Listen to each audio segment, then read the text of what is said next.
ਜਦੋਂ ਸਾਨੂੰ ਮੈਨੂੰ ਸਮਝ ਆਉਣਾ ਬੰਦ ਹੋ ਜਾਏਗਾ ਮੈਂ ਤੁਹਾਨੂੰ ਦੱਸ ਦਾਂਗੀ ਕਿ ਜੀ ਮੈਨੂੰ ਹੁਣ ਬਿਲਕੁਲ ਪੱਲੇ ਪੈਣਾ ਬਿਲਕੁਲ ਬੰਦ ਹੋ ਗਿਆ। ਜੋ ਤੁਸੀਂ ਬੁੱਕ ਵੀ ਲਿਖੀ ਹੈ ਬਿਟਕੋਇਨ ਨੂੰ ਲੈ ਕੇ ਵੀ ਉਹਦੀ ਕੋਸ਼ਿਸ਼ ਹੈ ਕਿ ਇੱਕ ਪੈਰਲਲ ਲੈਜਰ ਖੜਾ ਕੀਤਾ। ਇਹ ਸਾਰੀ ਦੁਨੀਆ ਲਈ ਸਿਰਫ ਇੱਕੋ ਹੀ ਬਈ ਖਾਤਾ, ਬਿਟਕੋਇਨ ਦਾ ਬਈ ਖਾਤਾ ਇੱਕੋ ਹੀ ਹੈਗਾ। ਅਸੀਂ ਜੇ ਇਹਨੂੰ ਚੇਂਜ ਕਰਨਾ ਚਾਹੀਏ ਕਿਸੇ ਤਰੀਕੇ ਨਾਲ ਤਾਂ ਉਹਨੂੰ ਚੇਂਜ ਕਰਨ ਦਾ ਕੀ ਤਰੀਕਾ ਹੈ? ਲਗਭਗ ਸਾਰੇ ਦੇਸ਼ਾਂ 'ਚ ਡੈਮੋਕ੍ਰੇਸੀ ਹੋਣ ਦੇ ਬਾਵਜੂਦ ਵੀ ਮਨੀ ਦੀ ਗੇਮ ਲੋਕਾਂ ਦੇ ਪੱਲੇ ਨਹੀਂ ਪੈਂਦੀ।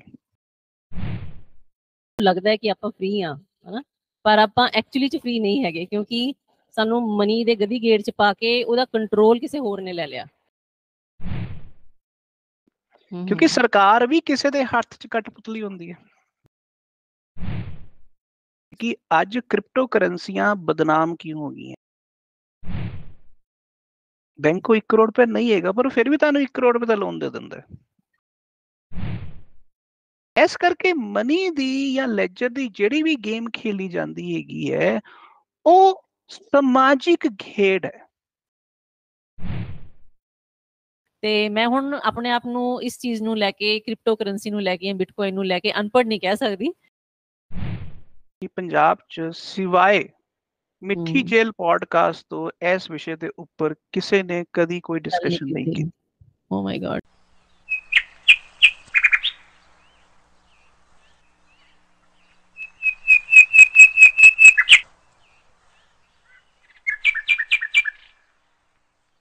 ਸਤਿ ਸ਼੍ਰੀ ਅਕਾਲ ਸੁਨੀਲ ਜੀ। ਸਤਿ ਸ਼੍ਰੀ ਅਕਾਲ। ਵੈਲਕਮ ਟੂ ਆਪਣਾ ਜਿਹੜਾ ਪਿਛਲੀ ਵਾਰ ਆਪਾਂ ਪਾਰਟ 1 ਕੀਤਾ ਸੀਗਾ ਤੇ ਆਪਾਂ ਉਹਦੀ ਕੰਟੀਨਿਊਟੀ ਦੇ ਵਿੱਚ ਹੀ ਆਪਣਾ ਅੱਜ ਪਾਰਟ 2 ਕਰੀਏ ਤੇ ਆਪਾਂ ਹੋਰ ਡੂੰਘਾ ਸਮਝੀਏ ਇਹਨੂੰ, ਜਿਹੜਾ ਤੁਸੀਂ ਸਾਨੂੰ ਪਹਿਲਾਂ ਬੇਸਿਕ ਸਮਝਾਇਆ ਸੀ ਉਹਨੂੰ ਡਾਈਜੈਸਟ ਕਰਨ ਦੇ ਥੋੜਾ ਟਾਈਮ ਲੱਗ ਜਾਂਦਾ ਹੈ ਤੇ ਅਸੀਂ ਇਸ ਕਰਕੇ ਥੋੜਾ ਹਫਤੇ ਦਾ ਟਾਈਮ ਲਿੱਤਾ ਹੈ ਕਿ ਅਸੀਂ ਉਹਨੂੰ ਥੋੜਾ ਜਿਹਾ ਸਮਝੀਏ ਹੋਰ ਡੂੰਘੇ ਤਰੀਕੇ ਨਾਲ। ਆਸ-ਪਾਸ ਆਪਣੇ ਫਰੈਂਡ ਸਰਕਲ ਦੇ ਵਿੱਚ ਅਸੀਂ ਉਹਦੀ ਥੋੜੀ ਡਿਸਕਸ਼ਨ ਵੀ ਕੀਤੀ ਹੈ ਤੇ ਜਾਣਨ ਦੀ ਕੋਸ਼ਿਸ਼ ਕੀਤੀ ਹੈ ਕਿ ਕਿੰਨਾ ਕੁ ਸਮਝ ਆਇਆ ਸਾਰਿਆਂ ਨੂੰ ਤੇ ਕੀ ਕੁਐਸਚਨਸ ਨੇ ਸਾਰਿਆਂ ਦੇ, ਹਨਾ। ਤੇ ਉਹਦੇ ਅਕੋਰਡਿੰਗ ਹੁਣ ਆਪਾਂ ਪਾਰਟ 2 ਕਰਦੇ ਹਾਂ ਅੱਜ ਤੇ ਇਹਨੂੰ ਥੋੜਾ ਹੋਰ ਡਿਟੇਲ ਦੇ ਵਿੱਚ ਤੁਹਾਡੇ ਤੋਂ ਸਮਝਣ ਦੀ ਕੋਸ਼ਿਸ਼ ਕਰਦੇ ਹਾਂ। ਪਰ ਮੇਰੀ ਰਿਕੁਐਸਟ ਉਹੀ ਰਹੇਗੀ ਕਿ ਥੋੜਾ ਸਾਡਾ ਲੇਮੈਨ ਹੋਣ ਕਰਕੇ ਨਾ ਸਾਨੂੰ ਥੋੜਾ ਸਿੰਪਲ ਰੱਖਿਓ ਚੀਜ਼ਾਂ ਨੂੰ। ਟੈਕਨੀਕਲੀ ਬਹੁਤ ਤੁਸੀਂ ਅੰਦਰ ਤੱਕ ਜੇ ਬਣਨਾ ਵੀ ਹੈ ਉਹਨੂੰ ਟਰਾਈ ਕਰਿਓ ਵੀ ਸਾਡੀ ਸਮਝ ਚ ਆ ਜੇ। ਜਦੋਂ ਸਾਨੂੰ ਮੈਨੂੰ ਸਮਝ ਆਉਣਾ ਬੰਦ ਹੋ ਜਾਏਗਾ ਮੈਂ ਤੁਹਾਨੂੰ ਦੱਸ ਦਾਂਗੀ ਕਿ ਜੀ ਮੈਨੂੰ ਹੁਣ ਪੱਲੇ ਪੈਣਾ ਬੰਦ ਹੋ ਗਿਆ ਤਾਂ ਤੁਸੀਂ ਉਹ ਤੋਂ ਫਿਰ ਰਿਵਰਸ ਕਰ ਸਕਦੇ ਹੋ ਉੱਥੋਂ ਜੀ। ਠੀਕ ਹੈ ਜੀ। ਠੀਕ।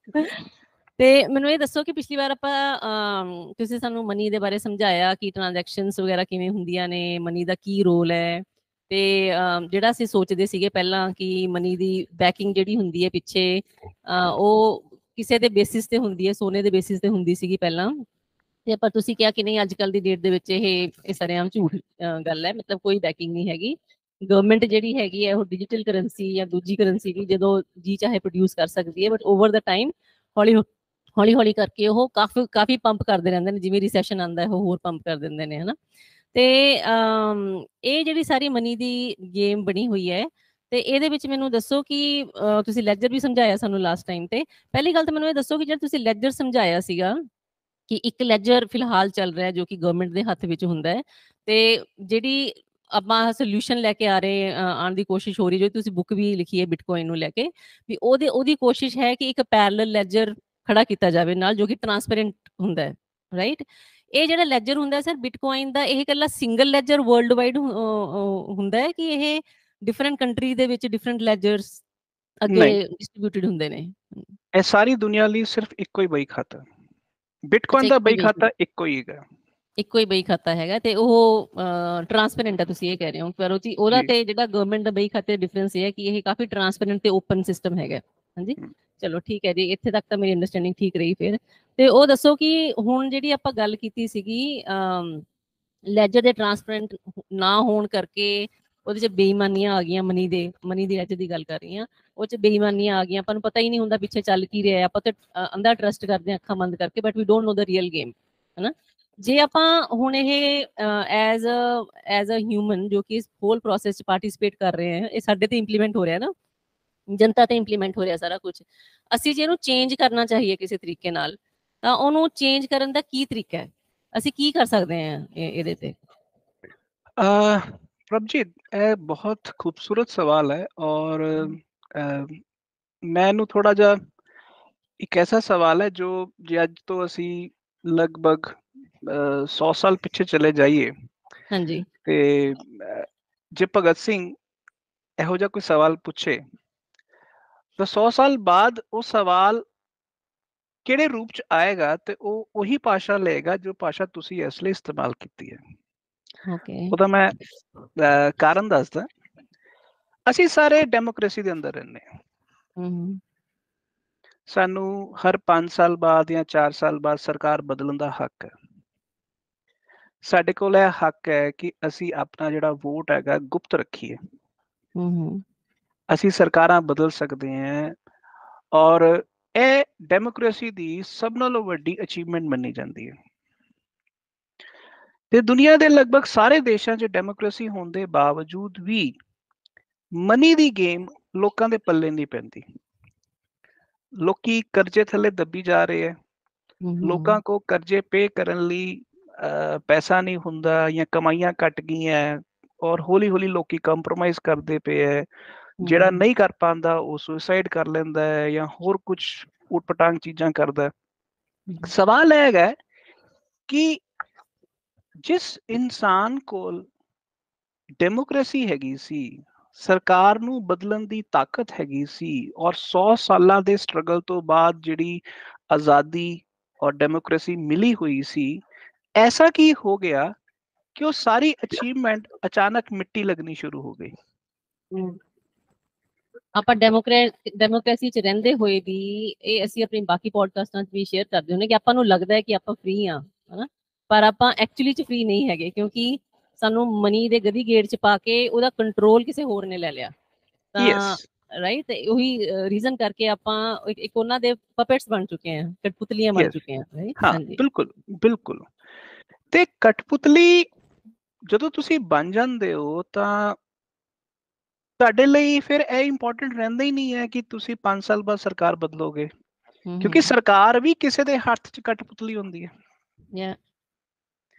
ਸੋ ਇਸ ਵੇਲੇ ਸਭ ਨਾਲੋਂ ਇੰਪੋਰਟੈਂਟ ਸਵਾਲ ਇਹ ਹੈਗਾ ਕਿ ਮਨੀ ਨੂੰ ਕੰਟਰੋਲ ਕਰਨ ਵਾਲੀ ਜਿਹੜੀ ਤਾਕਤ ਹੁੰਦੀ ਹੈ ਉਹ ਲੈਜਰ ਹੁੰਦੀ ਹੈ। ਲੈਜਰ ਦੇ ਕੰਟਰੋਲ ਜਿਹਦਾ ਹੈ, ਮਨੀ ਦਾ ਕੰਟਰੋਲ ਉਹਦਾ ਹੈ, ਰਾਈਟ। ਤੇ ਜੇ ਤੁਸੀਂ ਇਹ ਕਹੋ ਕਿ ਜੇ ਮੈਨੂੰ ਸਰਕਾਰ ਬਦਲਣ ਦੇ ਨਾਲ ਨਾਲ ਲੈਜਰ ਬਦਲਣ ਦਾ ਵੀ ਅਧਿਕਾਰ ਹੋਏ, ਉਹਦੀ ਆਜ਼ਾਦੀ ਹੋਏ, ਤਾਂ ਦੁਨੀਆ ਨਵੇਂ ਸਿਰੇ ਤੋਂ ਪੂਰੀ ਤਰ੍ਹਾਂ ਬਦਲੀ ਜਾ ਸਕਦੀ ਹੈ। ਤੇ ਇਹ ਲੈਜਰ ਦਾ ਕੰਟਰੋਲ ਸਰ ਫਿਲਹਾਲ ਜਿਹੜੀ ਮਨੀ ਵਾਲੀ ਲੈਜਰ ਆਪਾਂ ਗੱਲ ਕਰ ਰਹੇ ਹਾਂ ਉਹਦਾ ਕੰਟਰੋਲ ਆਪਾਂ ਇਹ ਕਹਿ ਸਕਦੇ ਹਾਂ ਕਿ ਬੈਂਕਿੰਗ ਸਿਸਟਮ ਕੋਲੇ ਹੈ, ਗਵਰਨਰ ਕੋਲੇ, ਕਿਹਦੇ ਕੋਲੇ ਹੁੰਦਾ ਹੈ, ਕਿਹਦੇ ਕੋਲੇ ਹੁੰਦਾ ਉਸ ਚੀਜ਼ ਦਾ, ਉਸ ਲੈਜਰ ਦਾ ਕੰਟਰੋਲ? ਦੇਖੋ, ਇਹ ਜਿਹੜਾ ਕੰਟਰੋਲ ਦੀ ਭਾਸ਼ਾ ਹੈ ਨਾ, ਜੇ ਤੁਸੀਂ ਇੱਕ ਬੰਦੇ ਨੂੰ ਲੱਭਣਾ ਚਾਹੋਗੇ ਤਾਂ ਉਹ ਇੱਕ ਬੰਦਾ ਲੱਭਣਾ ਪੋਸੀਬਲ ਨਹੀਂ ਹੈ। ਇਹ ਬੇਸਿਕਲੀ ਉਸੇ ਤਰ੍ਹਾਂ ਹੈ ਕਿ ਜਿੱਦਾਂ ਸਾਡੀ ਕਿਸਾਨੀ ਦੇ ਵਿੱਚ ਅੱਜ ਅਸੀਂ ਕੈਮੀਕਲਸ ਦੇ ਉੱਪਰ, ਇਨਸੈਕਟੀਸਾਈਡ, ਪੈਸਟੀਸਾਈਡਸ ਦੇ ਉੱਪਰ, ਸਰਕਾਰੀ ਸਿਸਟਮ ਦੇ ਉੱਪਰ ਡਿਪੈਂਡੈਂਟ ਹੋ ਗਏ। ਹਾਂਜੀ। ਹੁਣ ਤੁਸੀਂ ਪੁੱਛੋਗੇ ਜੇ ਕਿ ਇਹ ਸਿਸਟਮ ਕਿਹਦੇ ਕੰਟਰੋਲ 'ਚ ਹੈ, ਤੇ ਬਹੁਤ ਗਹਿਰੇ ਇਹਦਾ ਸਿੰਪਲ ਜਵਾਬ ਇਹ ਹੈਗਾ ਕਿ ਉਹ ਸਿਸਟਮ ਅਸਲ 'ਚ ਉਹਦੇ ਕੰਟਰੋਲ 'ਚ ਹੈ ਜਿਹਦੇ ਅੱਗੇ ਅਸੀਂ ਆਪਣੀ ਹਾਮੀ ਭਰੀਏ ਕਿ ਇਹ ਸਿਸਟਮ ਨੂੰ ਅਸੀਂ ਫੋਲੋ ਕਰਾਂਗੇ। ਤੇ ਜੇ ਅਸੀਂ ਆਪਣੀ ਹਾਮੀ ਬਦਲ ਦਈਏ ਤਾਂ ਉਹਦੇ ਹੱਥੋਂ ਕੰਟਰੋਲ ਵੀ ਖਤਮ ਹੋ ਜਾਏਗਾ। ਹਾਂਜੀ, ਖਤਮ ਹੋ ਜਾਏਗਾ। ਉਸੇ ਤਰ੍ਹਾਂ ਪੈਸੇ ਦੀ ਦੁਨੀਆ ਹੈਗੀ ਹੈ ਕਿ ਜੇ ਅਸੀਂ ਇਹ ਕਹਿੰਦੇ ਆ ਕਿ ਆਰਬੀਆਈ ਕੋਲ ਔਰ ਕਮਰਸ਼ੀਅਲ ਬੈਂਕਸ ਕੋਲ ਪੈਸੇ ਦਾ ਕੰਟਰੋਲ ਹੈਗਾ, ਉਹ ਕੰਟਰੋਲ ਕਿਉਂਕਿ ਅਸੀਂ ਉਹਨਾਂ ਨੂੰ ਦਿੱਤਾ ਹੋਇਆ ਇਸ ਕਰਕੇ ਹੈਗਾ। ਰਾਈਟ। ਜੇ ਪਰ ਅਸੀਂ ਇਹ ਕੁਐਸਚਨ ਤਾਂ ਸਾਨੂੰ ਕਦੇ ਪੁੱਛਿਆ ਹੀ ਨਹੀਂ ਜਾਂਦਾ ਵੀ ਤੁਸੀਂ ਇਹ ਕੰਟਰੋਲ ਜਾਰੀ ਰੱਖਣਾ ਹੈ ਕਿ ਨਹੀਂ ਜਾਰੀ ਰੱਖਣਾ, ਹਨਾ। ਤੇ ਇਹ ਤਾਂ ਫਿਰ ਕਿਉਂਕਿ ਜਦੋਂ ਡੈਮੋਕ੍ਰੇਸੀ ਦੇ ਵਿੱਚ ਅਸੀਂ ਰਹਿੰਦੇ ਆ, ਡੈਮੋਕ੍ਰੇਸੀ ਦੇ ਵਿੱਚ ਸਾਨੂੰ ਕਾਗਜ਼ ਦੇ ਉੱਪਰ ਜਿਹੜਾ ਇਲੈਕਸ਼ਨ ਬੂਥ ਦੇ ਵਿੱਚ ਅਸੀਂ ਜਾਂਦੇ ਆ ਉੱਤੇ ਲਿਖਿਆ ਹੁੰਦਾ ਹੈ ਕਿ ਜੀ ਇਹ ਪਾਰਟੀ ਦਾ ਇਹ ਬੰਦਾ, ਇਹ ਪਾਰਟੀ ਦਾ ਬੀ ਬੰਦਾ, ਇਹ ਪਾਰਟੀ ਦਾ ਸੀ ਬੰਦਾ, ਇਹ ਪਾਰਟੀ ਦਾ ਡੀ ਬੰਦਾ, ਤੁਸੀਂ ਇਹ ਚੋਂ ਚੁਣ ਲਓ। ਪਰ ਸਵਾਲ ਹੈਗਾ ਕਿ ਕੀ ਇਹਦੇ ਨਾਲ ਸਾਡੇ ਸਾਰੇ ਹੱਕ ਬਚ ਜਾਣਗੇ? ਮੈਂ ਕਹਿ ਰਿਹਾ ਕਿ ਜਿੱਦਾਂ ਅਸੀਂ ਆਪਣੀ ਮਰਜ਼ੀ ਨਾਲ ਐਮਐਲਏ ਦਾ ਕੈਂਡੀਡੇਟ ਚੁਣਨੇ ਹੈ ਜਾਂ ਐਮਪੀ ਦਾ ਕੈਂਡੀਡੇਟ ਚੁਣਨੇ ਹੈ, ਉਸੇ ਤਰ੍ਹਾਂ ਸਾਨੂੰ ਲੈਜਰ ਦਾ ਚੁਣਾਵ ਕਰਨ ਦੀ ਤਾਕਤ ਹੋਣੀ ਚਾਹੀਦੀ ਹੈ। ਜੇ ਅਸੀਂ ਲੈਜਰ ਦੇ ਉੱਪਰ ਕੰਟਰੋਲ ਆਪਣਾ ਵਾਪਸ ਨਹੀਂ ਲਵਾਂਗੇ ਤਾਂ ਕੈਂਡੀਡੇਟ A ਚੁਣ ਲਓ ਜਾਂ ਕੈਂਡੀਡੇਟ B ਚੁਣ ਲਓ, ਦੁਨੀਆ ਬਦਲਣ ਵਾਲੀ ਨਹੀਂ ਹੈਗੀ। ਇਸ ਕਰਕੇ ਜਦੋਂ ਬਿਟਕੋਇਨ ਪਹਿਲੀ ਵਾਰੀ ਦੁਨੀਆ 'ਚ ਆਇਆ, ਉਹਨੇ ਇੱਕ ਬੜੀ ਸਿੰਪਲ ਜੀ ਗੱਲ ਲੋਕਾਂ ਸਾਹਮਣੇ ਰੱਖੀ ਕਿ ਲੈਜਰ ਨਵੇਂ ਸਿਰੇ ਤੋਂ ਕ੍ਰੀਏਟ ਕੀਤੀ ਜਾ ਸਕਦੀ ਹੈ ਤੇ ਸਰਕਾਰਾਂ ਜਾਂ ਕਾਰਪੋਰੇਸ਼ਨ ਦੀ ਬਜਾਏ ਉਹਨੂੰ ਜਨਤਾ ਕੰਟਰੋਲ ਕਰ ਸਕਦੀ ਹੈ। ਮੈਂ ਨਹੀਂ ਕਹਿ ਰਿਹਾ ਕਿ ਬਿਟਕੋਇਨ ਦੀ ਲੈਜਰ ਜਾਂ ਬਿਟਕੋਇਨ ਪਰਫੈਕਟ ਕਰੰਸੀ ਹੈਗਾ, ਮੈਂ ਉਹ ਗੱਲਾਂ 'ਚ ਉਲਝਣ ਵਾਲਾ ਨਹੀਂ ਹੈ। ਮੈਂ ਸਿਰਫ ਇੰਨੀ ਗੱਲ ਕਹਿ ਰਿਹਾ ਕਿ ਬਿਟਕੋਇਨ ਨੇ ਦੁਨੀਆ ਅੱਗੇ ਇਹ ਸਾਬਿਤ ਕਰ ਦਿੱਤਾ ਕਿ ਲੈਜਰ ਨਵੇਂ ਸਿਰੇ ਤੋਂ ਕੰਟਰੋਲ ਕੀਤੀ ਜਾ ਸਕਦੀ ਹੈ ਔਰ ਉਹਦੇ ਕੁਝ ਸਪੈਸ਼ਲ ਗੁਣ ਹੈ। ਪਹਿਲਾ, ਸਾਰੀ ਦੁਨੀਆ ਲਈ ਇੱਕੋ ਲੈਜਰ। ਉਹ ਬਿਟਕੋਇਨ ਦਾ ਜਿਹੜਾ ਇਨਵੈਂਟਰ ਹੈ, ਜਿਹਨੇ ਬਿਟਕੋਇਨ ਬਣਾਇਆ ਹੈ, ਉਹ ਇਹ ਨਹੀਂ ਸੋਚਦਾ ਕਿ ਇਹ ਹਿੰਦੁਸਤਾਨ ਹੈ, ਪਾਕਿਸਤਾਨ ਹੈ, ਚੀਨ ਹੈ, ਅਮਰੀਕਾ, ਉਹ ਏਦਾਂ ਨਹੀਂ ਸੋਚਦਾ। ਉਹ ਸਾਰੀ ਦੁਨੀਆ ਨੂੰ, ਸਾਰੀ ਧਰਤੀ ਨੂੰ ਇੱਕ ਸਮਝਦਾ। ਜੇ ਧਰਤੀ ਦਾ ਹਵਾ ਪਾਣੀ ਇੱਕ ਹੈ ਤੇ ਧਰਤੀ ਦੀ ਲੈਜਰ ਵੀ ਇੱਕ ਹੋਣੀ ਚਾਹੀਦੀ ਹੈ। ਸਰ, ਪਰ ਮੈਨੂੰ ਇਹ ਦੱਸੋ ਅੱਗੇ ਕਿ ਜਿਹੜੀ ਜੇ ਆਪਾਂ ਬਿਟਕੋਇਨ ਦੀ ਲੈਜਰ ਦੀ ਗੱਲ ਕਰ ਵੀ ਲਈਏ ਕਿ ਇਹਨੂੰ ਲੋਕ ਸਿਲੈਕਟ ਕਰਨ ਜਾਂ ਇਹਨੂੰ ਇੱਕ ਆਪਸ਼ਨ ਦੇਖਣ, ਤਾਂ ਉਹਦਾ ਕੰਟਰੋਲ ਤਾਂ ਕਿਤੇ ਨਾ ਕਿਤੇ ਹੋਣਾ ਚਾਹੀਦਾ ਨਾ ਕਿਸੇ ਕੋਲੇ।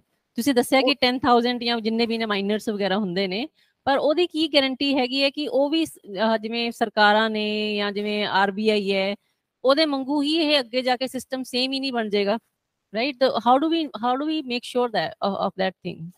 ਦੇਖੋ, ਇੱਕ ਗੱਲ ਯਾਦ ਰੱਖੋ, ਦੁਨੀਆ 'ਚ ਕੋਈ ਵੀ ਚੀਜ਼ ਪਰਮਾਨੈਂਟਲੀ ਪਿਓਰ ਨਹੀਂ ਹੋ ਸਕਦੀ। ਹਾਂਜੀ। ਜਦੋਂ ਸਾਡਾ ਦੇਸ਼ ਆਜ਼ਾਦ ਹੋਇਆ ਸੀ 1947 'ਚ, ਤਾਂ ਅਗਲੇ 20 ਸਾਲ ਸਾਡੇ ਦੇਸ਼ ਨੇ ਬੜੀ ਤਰੱਕੀ ਕੀਤੀ। ਕੋਈ ਵੀ ਸਿਸਟਮ ਜਦੋਂ ਬਣਾਉਂਦੇ ਆ, ਉਹਦੇ 'ਚ ਕੋਈ ਵੀ ਊਣਤਾਈਆਂ ਹੌਲੀ ਹੌਲੀ ਆਉਂਦੀ ਹੈ। ਅੱਜ ਤਾਂ ਅਸੀਂ ਹਜੇ ਸਿਸਟਮ ਬਣਾਉਣ ਦੀ ਗੱਲ ਕਰਦੇ ਪਏ ਹਾਂ, ਔਰ ਸਿਸਟਮ ਜਦੋਂ ਬਣਾਵਾਂਗੇ ਤਾਂ ਸਿਸਟਮ ਤਦ ਹੀ ਐਕਸੈਪਟ ਹੋਏਗਾ ਜੇ ਮੈਜੋਰਿਟੀ ਕਹੇਗੀ ਸਿਸਟਮ ਵਧੀਆ ਹੈ। ਹਾਂਜੀ। ਹੌਲੀ ਹੌਲੀ ਉਹਦੇ 'ਚ ਕਮੀਆਂ ਆਉਂਦੀਆਂ ਹੈਗੀਆਂ, ਔਰ ਉਹ ਕਮੀਆਂ ਦਾ ਵੀ ਇਲਾਜ ਹੈ, ਕਿਉਂਕਿ ਜਦੋਂ ਲੈਜਰ ਦਾ ਕੰਟਰੋਲ ਕਿਸੇ ਇੱਕ ਬੰਦੇ ਕੋਲ ਹੈ ਹੀ ਨਹੀਂ, ਤਾਂ ਤੁਸੀਂ ਉਸ ਲੈਜਰ ਨੂੰ ਬਦਲ ਸਕਦੇ ਹੋ। ਜਸਟ ਇਸ ਗੱਲ ਤੇ ਫੋਕਸ ਕਰੋ ਕਿ ਲੈਜਰ ਦਾ ਚੁਣਾਵ ਤੁਹਾਡੇ ਹੱਥ 'ਚ ਹੈਗਾ। ਯਾਨੀ ਕਿ ਜੇ 20 ਸਾਲ ਬਾਅਦ ਤੁਹਾਨੂੰ ਲੱਗਿਆ ਕਿ ਇਹ ਲੈਜਰ ਜਿਹੜੀ ਹੈਗੀ ਹੈ, ਇਹ ਰਿਸਪੌਂਸਿਬਲ ਤਰੀਕੇ ਨਾਲ ਸਾਰਿਆਂ ਦਾ ਫਾਇਦਾ ਨਹੀਂ ਕਰ ਰਹੀ, ਤੇ ਤੁਸੀਂ ਲੈਜਰ ਤੋਂ ਐਗਜ਼ਿਟ ਕਰ ਸਕਦੇ ਹੋ, ਲੈਜਰ ਛੱਡ ਕੇ ਜਾ ਸਕਦੇ ਹੋ। ਪਰ ਇੱਕ ਪੈਰਲਲ ਚੋਇਸ ਹੋਣੀ ਚਾਹੀਦੀ ਹੈ, ਤੁਸੀਂ ਇਹ ਕਹਿੰਦੇ ਹੋ ਕਿ ਹਰੇਕ ਕੋਲੇ। ਮੈਂ ਕਹਿ ਰਿਹਾ ਕਿ ਤੁਹਾਡੇ ਕੋਲ ਅੱਜ ਦੁਨੀਆ ਬਦਲ ਚੁੱਕੀ ਹੈ, ਤੁਹਾਡੇ ਕੋਲ ਇੱਕ ਨਹੀਂ, ਦੋ ਨਹੀਂ, ਹਜ਼ਾਰਾਂ ਲੈਜਰਾਂ ਤੁਹਾਡੇ ਸਾਹਮਣੇ ਹੈਗੀਆਂ, ਤੁਸੀਂ ਉਹਨਾਂ ਚੋਂ ਕਿਸੇ ਦਾ ਵੀ ਚੁਣਾਵ ਕਰ ਸਕਦੇ ਹੋ। ਨਹੀਂ, ਫਿਲਹਾਲ ਤਾਂ ਆਪਣੇ ਕੋਲ ਇੱਕੋ ਹੀ ਹੈ ਨਾ। ਫਿਲਹਾਲ ਤਾਂ ਆਪਣੇ ਕੋਲ ਦੋ ਹੈ ਸਿਰਫ, ਇੱਕ ਆਪਣੀ ਜਿਹੜੀ ਨਾਰਮਲ ਲੈਜਰ ਹੁੰਦੀ ਹੈ ਮਨੀ ਜਿਹਨੂੰ ਤੁਸੀਂ ਕਹਿ ਲਓ, ਤੇ ਦੂਸਰੀ ਬਿਟਕੋਇਨ। ਇਸ ਤੋਂ ਇਲਾਵਾ ਹੋਰ ਕਿਹੜੀਆਂ ਲੈਜਰਸ ਨੇ ਆਪਣੇ? ਫਿਲਹਾਲ ਤਾਂ ਆਪਣੇ ਕੋਲ ਕੋਈ ਨਹੀਂ ਹੈਗੀਆਂ ਨਾ। ਨਹੀਂ, ਦੁਨੀਆ 'ਚ ਇਸ ਵੇਲੇ ਸੈਂਕੜਾਂ ਲੈਜਰਾਂ ਆ ਚੁੱਕੀਆਂ ਹੋਈਆਂ, ਜਿਨ੍ਹਾਂ ਨੂੰ ਅਸੀਂ ਕ੍ਰਿਪਟੋ ਕਰੰਸੀ ਕਹਿੰਦੇ, ਜਿੱਦਾਂ ਬਿਟਕੋਇਨ ਦੀ ਇੱਕ ਲੈਜਰ ਹੈ। ਹਾਂਜੀ। ਏਦਾਂ ਹੀ ਇੱਕ ਹੋਰ ਲੈਜਰ ਹੈ ਜਿਹਨੂੰ ਅਸੀਂ ਇਥੀਰੀਅਮ ਕਹਿੰਦੇ ਆ। ਓਕੇ। ਏਦਾਂ ਹੀ ਇੱਕ ਹੋਰ ਲੈਜਰ ਹੈ ਜਿਹਦਾ ਨਾਮ ਕੋਸਮੋਸ ਹੈ। ਏਦਾਂ ਹੀ ਇੰਡੀਆ ਦੇ ਕੁਝ ਮੁੰਡਿਆਂ ਨੇ ਇੱਕ ਲੈਜਰ ਬਣਾਈ ਜਿਹਦਾ ਨਾਮ ਪੋਲੀਗਨ ਹੈ। ਤੇ ਜੇ ਤੁਸੀਂ ਏਦਾਂ ਗਿਣਤੀ ਕਰਨੀ ਸ਼ੁਰੂ ਕਰੋ ਤਾਂ ਦੁਨੀਆ 'ਚ ਸੈਂਕੜਾਂ ਲੈਜਰਾਂ ਆਲਰੇਡੀ ਬਣ ਚੁੱਕੀਆਂ, ਤੁਸੀਂ ਉਹਨਾਂ 'ਚ ਕਿਹਦਾ ਚੁਣਾਵ ਕਰਨਾ ਹੈ, ਇਹ ਤੁਹਾਡੀ ਮਰਜ਼ੀ ਹੈ। ਅੱਛਾ, ਕ੍ਰਿਪਟੋ ਕਰੰਸੀ ਦੇ ਅੰਡਰ ਆ ਜਾਂਦੀਆਂ ਨੇ ਸਾਰੀਆਂ ਇਹ ਜਿਹੜੀਆਂ ਡਿਫਰੈਂਟ ਟਾਈਪ ਆਫ ਲੈਜਰਸ ਨੇ। Okay, got it. ਫਿਰ ਮਤਲਬ ਕਿ ਫਿਰ ਤਾਂ ਤੁਹਾਡੇ ਕੋਲੇ ਚੋਇਸ ਆ ਜਾਏਗੀ ਕਿ ਜੇ ਤੁਹਾਨੂੰ ਇੱਕ ਲੈਜਰ 'ਚ ਕੁਝ ਗੜਬੜ ਲੱਗੇ ਜਾਂ ਤੁਹਾਨੂੰ ਲੱਗੇ ਕਿ ਉੱਥੇ ਟ੍ਰਾਂਜੈਕਸ਼ਨ ਠੀਕ ਤਰੀਕੇ ਨਾਲ ਨਹੀਂ ਹੋ ਰਹੇ, ਤੁਸੀਂ ਉਹਨੂੰ ਛੱਡ ਕੇ ਦੂਜੇ 'ਚ ਜਾ ਸਕਦੇ ਹੋ। ਪਰ ਇਹਦੇ 'ਚ ਵੀ ਸਰ ਜਿਹੜਾ ਯੂਜ਼ਰ ਹੈ, ਜਿਵੇਂ ਮੇਰੇ ਵਰਗੇ ਯੂਜ਼ਰ ਨੇ, ਇਹਨਾਂ ਨੂੰ ਸਾਨੂੰ ਉਹਦੀ ਜਾਣਕਾਰੀ ਤਾਂ ਹੋਣੀ ਚਾਹੀਦੀ ਹੈ ਨਾ। ਮਤਲਬ ਨਹੀਂ ਤਾਂ ਆਪਣੇ ਜਿਵੇਂ ਅੱਜ ਕੱਲ ਫੋਨ ਤੇ ਕਿੰਨੇ ਫਰਾਡ ਹੁੰਦੇ ਨੇ, ਕੋਈ ਤੁਹਾਨੂੰ ਕੁਝ ਭੇਜ ਦਿੰਦਾ ਮੈਸੇजेस ਵੀ ਤੁਹਾਡੇ ਬੈਂਕ 'ਚੋਂ ਅਕਾਊਂਟ 'ਚ ਜਾਂ ਤੁਹਾਡੇ ਪਿੱਛੇ ਪੁਲਿਸ ਲੱਗੀ ਹੈ ਜੀ, ਸਾਨੂੰ ਪੈਸੇ ਦਿਓ, ਇਸ ਟਾਈਪ ਦੇ ਫਰਾਡ ਬਹੁਤ ਹੁੰਦੇ ਨੇ। ਕੋਈ ਵੀ ਕਿਸੇ ਨੂੰ ਇੱਕ ਫਰਾਡੀ ਮੈਸੇਜ ਭੇਜ ਕੇ ਕਹਿ ਦੇ ਜੀ ਆਹ ਮੇਰੀ ਨਵੀਂ ਲੈਜਰ ਹੈ, ਇਹ ਬਹੁਤ ਵਧੀਆ ਤੁਹਾਨੂੰ ਰਿਟਰਨ ਦੇਗੀ, ਤੁਸੀਂ ਇਹਦੇ 'ਚ ਇਨਵੈਸਟ ਕਰੋ। ਉਹ ਪਿੰਡ ਦੇ ਬੈਠੇ ਹੋਏ ਆ ਵਿਚਾਰੇ ਕਿਸਾਨ, ਭੋਲੇ ਭਾਲੇ, ਉਹਨਾਂ ਨੂੰ ਕੁਝ ਪਤਾ ਨਹੀਂ, ਗੱਲਾਂ 'ਚ ਆ ਜਾਂਦੇ ਨੇ। ਉਹ ਕੰਟਰੋਲ ਕੀ 'ਚ ਰਹੇਗਾ ਕਿ ਇੱਕ ਟਰਸਟਵਰਦੀ ਜਾਂ ਇੱਕ ਅਪਰੂਵਡ ਲੈਜਰ ਹੋਵੇ, ਮਤਲਬ ਕਿ ਜਿਹੜਾ ਕਿ ਜਿਹਦੇ ਤੇ ਸਟੈਂਪ ਲੱਗੀ ਹੋਵੇ ਕਿ ਹਾਂ ਇਹ ਫਰਾਡ ਨਹੀਂ ਹੈਗਾ। ਉਹ ਉਸ ਟਾਈਪ ਦਾ ਕੰਟਰੋਲ ਪੋਸੀਬਲ ਹੈ ਕਿ ਨਹੀਂ ਹੈ ਲੈਜਰਸ ਤੇ? ਫਿਰ ਦੇਖੋ ਪ੍ਰਭਜੀਤ, ਗੱਲ ਪਤਾ ਕੀ ਹੈ, ਅਸੀਂ ਜਦੋਂ ਵੀ ਲੈਜਰ ਦੀ ਗੱਲ ਕਰਨੇ ਹੈ, ਮੈਂ ਬਲੌਕਚੇਨ ਨੂੰ ਸਾਂਝੀ ਲੈਜਰ ਜਾਂ ਸਾਂਝਾ ਬਹੀ ਖਾਤਾ ਕਹਿੰਦਾ ਹੈ। ਹਾਂਜੀ। ਸਾਂਝਾ ਬਹੀ ਖਾਤਾ ਜਦੋਂ ਅਸੀਂ ਯੂਜ਼ ਕਰਨੇ ਆ ਤਾਂ ਉਹਦੇ ਪਿੱਛੇ ਇੱਕ ਸਾਂਝਾ ਪ੍ਰੋਗਰਾਮ, ਸਾਂਝਾ ਕਾਮਨ ਮਿਨੀਮਮ ਪ੍ਰੋਗਰਾਮ ਵੀ ਚਾਹੀਦਾ ਹੈ। ਪ੍ਰੋਬਲਮ ਕੀ ਹੈਗੀ ਹੈ ਕਿ ਅੱਜ ਕ੍ਰਿਪਟੋ ਕਰੰਸੀਆਂ ਬਦਨਾਮ ਕਿਉਂ ਹੋ ਗਈਆਂ? ਉਹ ਐਸੇ ਕਰਕੇ ਹੈਗੀਆਂ ਕਿ ਬਹੁਤ ਸਾਰੀ ਕ੍ਰਿਪਟੋ ਕਰੰਸੀਆਂ ਨੇ ਲਾਲਚ ਦੇ ਵਿੱਚ ਆ ਕੇ ਇਹ ਸਾਂਝੇ ਬਹੀ ਖਾਤੇ ਦਾ ਮਿਸਯੂਜ਼ ਕੀਤਾ ਹੈ, ਤੇ ਉਹਨਾਂ ਨੇ ਰਾਤੋਂ ਰਾਤ ਫਟਾਫਟ ਅਮੀਰ ਹੋਣ ਦੇ ਚੱਕਰ ਦੇ ਵਿੱਚ ਉਹਨਾਂ ਦੇ ਗਲਤ ਔਰ ਨਜਾਇਜ਼ ਫਾਇਦੇ ਚੱਕੇ, ਔਰ ਜਿਨ੍ਹਾਂ ਨੇ ਚੱਕੇ ਉਹਨਾਂ ਨੂੰ ਉਹਦਾ ਨੁਕਸਾਨ ਵੀ ਹੋਇਆ। ਹਾਂਜੀ। ਗੱਲ ਸਿਰਫ ਇੰਨੀ ਹੈਗੀ ਹੈ ਕਿ ਸਾਂਝੇ ਬਹੀ ਖਾਤੇ ਦੇ ਨਾਲ ਇੱਕ ਸਾਂਝਾ ਪ੍ਰੋਗਰਾਮ ਜੋੜਨ ਦੀ ਲੋੜ ਹੈ। ਜਦੋਂ ਤੁਸੀਂ ਮੈਨੂੰ ਪਹਿਲੀ ਵਾਰੀ ਅਪਰੋਚ ਕੀਤਾ ਤਾਂ ਮਿੱਠੀ ਝੀਲ ਪੋਡਕਾਸਟ ਦੇ ਜਿਹੜੇ ਫਾਊਂਡਰਸ ਹੈ ਉਹਨਾਂ ਕੋਲ ਇੱਕ ਸਾਂਝਾ ਪ੍ਰੋਗਰਾਮ ਹੈਗਾ, ਪਰ ਉਹ ਸਾਂਝੇ ਪ੍ਰੋਗਰਾਮ ਦੀ ਧਰਤੀ ਨੂੰ ਵੱਡਾ ਕਰਨਾ ਚਾਹੁੰਦੇ, ਸਕੇਲ ਅਪ ਕਰਨਾ ਚਾਹੁੰਦੇ ਹੈ। ਉਹ ਸਕੇਲ ਅਪ ਕਰਨ ਲਈ ਇੱਕ ਸਾਂਝਾ ਬਹੀ ਖਾਤਾ ਚਾਹੀਦਾ ਹੈ। ਸੋ ਤੁਸੀਂ ਇਸ ਚੀਜ਼ ਨੂੰ, ਇਸ ਟੈਕਨੋਲੋਜੀ ਨੂੰ, ਚਾਹੇ ਸੋਸ਼ਲ ਨੈਟਵਰਕ ਦੀ ਦੁਨੀਆ 'ਚ ਲੈ ਜਾਓ, ਚਾਹੇ ਐਗਰੀਕਲਚਰ ਪਰਮਾਕਲਚਰ ਦੀ ਦੁਨੀਆ 'ਚ ਲੈ ਜਾਓ, ਚਾਹੇ ਇਹਨੂੰ ਫਿਲਮ ਪ੍ਰੋਡਕਸ਼ਨ ਦੀ ਦੁਨੀਆ 'ਚ ਲੈ ਲਓ, ਜਾਂ ਇਹਨੂੰ ਸਕੂਲਿੰਗ ਦੀ ਦੁਨੀਆ 'ਚ ਲੈ ਜਾਓ, ਜਿੱਥੇ ਮਰਜ਼ੀ ਲੈ ਜਾਓ, ਤੁਹਾਨੂੰ ਇੱਕ ਸਾਂਝਾ ਕਾਮਨ ਪ੍ਰੋਗਰਾਮ ਬਣਾਉਣਾ ਪਏਗਾ। ਜੇ ਤੁਹਾਡੇ ਕੋਲੋਂ ਨਹੀਂ ਹੈਗਾ ਤਾਂ ਤੁਸੀਂ ਛੋਟੇ ਮੋਟੇ ਲਾਲਚਾਂ ਦੇ ਚੱਕਰ 'ਚ ਫਸ ਕੇ ਖਰਾਬ ਹੋ ਜਾਏਗਾ ਸਾਰਾ ਸਿਸਟਮ, ਸਾਰਾ ਕੁਝ ਖਰਾਬ ਹੋ ਜਾਏਗਾ। ਓਕੇ ਓਕੇ ਓਕੇ, ਹਾਂ, ਕੁਛ ਨਾ ਕੁਛ ਮਤਲਬ ਇਹਦੇ 'ਚ ਕੋਈ ਸਾਂਝਾ ਪ੍ਰੋਗਰਾਮ ਕਿਸੇ ਨਾ ਕਿਸੇ ਡਾਇਰੈਕਸ਼ਨ 'ਚ ਬਣੇਗਾ ਤਾਂ ਹੋ ਸਕਦਾ ਆਪਾਂ ਇਹਨੂੰ ਇੱਕ ਪ੍ਰੈਕਟੀਕਲੀ ਸੋਚ ਸਕੀਏ ਕਿ ਇਹ ਲੰਬੀ ਗੇਮ 'ਚ ਮਤਲਬ ਮਨੀ ਦੇ ਨਾਲ ਖੜੀ ਹੋ ਸਕਦੀ ਹੈ ਜੀ। ਠੀਕ ਹੈ ਜੀ। ਤੇ ਹੁਣ ਮੈਂ ਤੁਹਾਡੇ ਤੋਂ ਸਰ ਇੱਕ ਅਗਲਾ ਕੁਐਸਚਨ ਪੁੱਛਦੀ ਹਾਂ ਕਿ ਜਿਹੜੀ ਤੁਸੀਂ ਲੈਜਰ ਦੱਸ ਰਹੇ ਹੋ ਐਜ਼ ਐਨ ਆਲਟਰਨੇਟਿਵ, ਜਿਹੜੇ ਮਲਟੀਪਲ ਲੈਜਰਸ ਨੇ ਜਿਹਦੇ 'ਚ ਬਿਟਕੋਇਨ ਵੀ ਇੱਕ ਲੈਜਰ ਹੈ, ਉਹਦੇ ਵਿੱਚ ਆਪਾਂ ਚੀਜ਼ਾਂ ਨੂੰ ਕਿਵੇਂ ਲੈ ਕੇ ਆ ਸਕਦੇ ਹਾਂ? ਆਪਾਂ ਟੈਕਨੀਕਲੀ ਮੈਂ ਕੁਝ ਐਡ ਕਰਨਾ ਚਾਹਾਂ, ਆਪਣਾ ਵਿੱਚੋਂ ਇਨਵੈਸਟ ਕਰਨਾ ਚਾਹਾਂ ਇਸ ਲੈਜਰ ਦੇ ਵਿੱਚ, ਮੈਂ ਕਿਵੇਂ ਐਡ ਕਰ ਸਕਦੀ ਹਾਂ? ਦੇਖੋ, ਸਭ ਨਾਲ ਪਹਿਲਾਂ ਤੁਸੀਂ ਇਹ ਸਮਝੋ ਕਿ ਲੈਜਰ ਕੀ ਕਰ ਸਕਦੀ ਹੈ ਔਰ ਕੀ ਕਰਦੀ ਆਈ ਹੈ। ਜਦੋਂ ਤੁਸੀਂ ਇੱਕ ਬੈਂਕ ਕੋਲ ਜਾਂਦੇ ਹੋ ਤਾਂ ਬੈਂਕ ਕੋਲ ਦੋ ਫੰਕਸ਼ਨਸ ਤੁਹਾਡੇ ਜ਼ਿਆਦਾ ਹੁੰਦੇ ਆ। ਬੈਂਕ ਤੁਹਾਡੇ ਲਈ ਇੱਕ ਪੇਮੈਂਟ ਫੰਕਸ਼ਨ ਕਰਦਾ ਹੈ ਤੇ ਦੂਜਾ ਤੁਹਾਡੇ ਲਈ ਲੈਂਡਿੰਗ ਫੰਕਸ਼ਨ ਕਰਦਾ ਹੈ।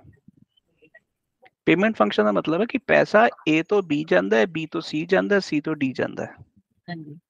ਠੀਕ ਹੈ। ਹੁਣ ਜਿਹੜਾ ਪੇਮੈਂਟ ਫੰਕਸ਼ਨ ਹੈ ਉਹ ਬੇਸਿਕਲੀ ਕਰੰਸੀ ਦਾ ਫੰਕਸ਼ਨ ਹੈ। ਯਾਨੀ ਕਿ ਜਿਸ ਲੈਜਰ 'ਚ ਅਸੀਂ ਰਹਿ ਰਹੇ ਹਾਂ, ਜਿਹੜੀ RBI ਦੀ ਲੈਜਰ ਹੈਗੀ ਹੈ, ਜਿਹਦੇ ਨਾਲ ਸਾਰੇ ਦੇ ਸਾਰੇ ਕਮਰਸ਼ੀਅਲ ਬੈਂਕ ਵੀ ਜੁੜੇ ਹੋਏ ਹੈ, ਉਹ ਲੈਜਰ ਜਿਹੜੀ ਹੈਗੀ ਹੈ ਉਹ ਨੰਬਰ 1 ਕਰੰਸੀ ਕ੍ਰੀਏਟ ਕਰਦੀ ਹੈ, ਜਿਹਦੇ ਨਾਲ ਟ੍ਰਾਂਜੈਕਸ਼ਨਸ, ਪੇਮੈਂਟ ਸਾਰੀਆਂ ਹੁੰਦੀਆਂ। ਇਹ ਤਾਂ ਹੋ ਗਿਆ ਪਹਿਲਾ ਫੰਕਸ਼ਨ ਲੈਜਰ ਦਾ।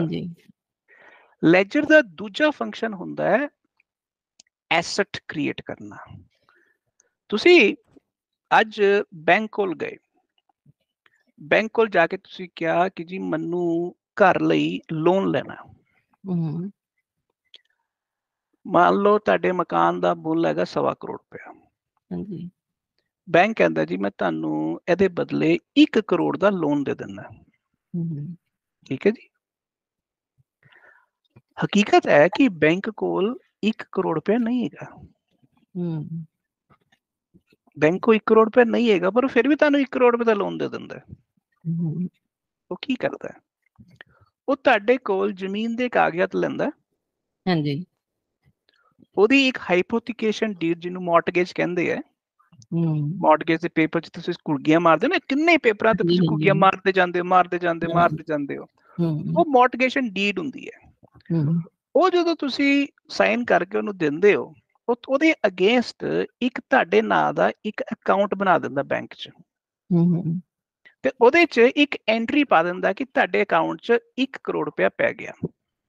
ਅੱਛਾ। ਹੁਣ ਤੁਸੀਂ ਉਹ 1 ਕਰੋੜ ਰੁਪਇਆ ਲੈਂਦੇ ਹੋ, ਆਪਣਾ ਪੇ ਕਰਦੇ ਹੋ, ਤੇ ਮਕਾਨ ਤੁਹਾਡਾ, ਤੁਸੀਂ ਜੋ ਵੀ ਕੰਸਟਰਕਸ਼ਨ ਰੈਨੋਵੇਸ਼ਨ ਕਰਾਉਣੀ, ਕੁਝ ਵੀ ਕਰਾਉਣਾ, ਤੁਸੀਂ ਕਰਾ ਸਕਦੇ ਹੋ। ਹਾਂਜੀ।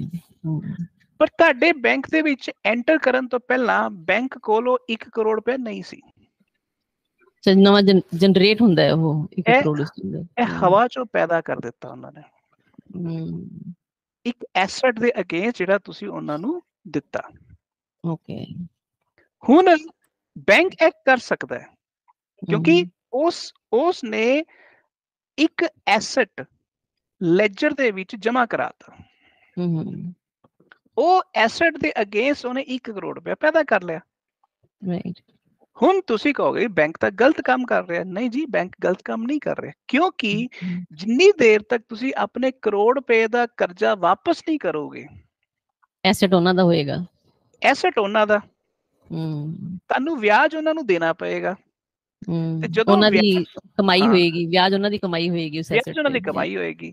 ਤੇ ਜਦੋਂ ਵਿਆਜ ਸਮੇਤ ਤੁਸੀਂ ਸੂਦ ਸਮੇਤ ਮੂਲ ਵਾਪਿਸ ਕਰੋਗੇ, ਉਦੋਂ ਜਿਹੜਾ ਬੈਂਕ ਹੈ ਉਹ ਜਿਹੜਾ ਕਰੋੜ ਰੁਪਏ ਦੀ ਐਂਟਰੀ ਹੈ ਉਹਨੂੰ ਕੈਂਸਲ ਕਰ ਦੇਗਾ।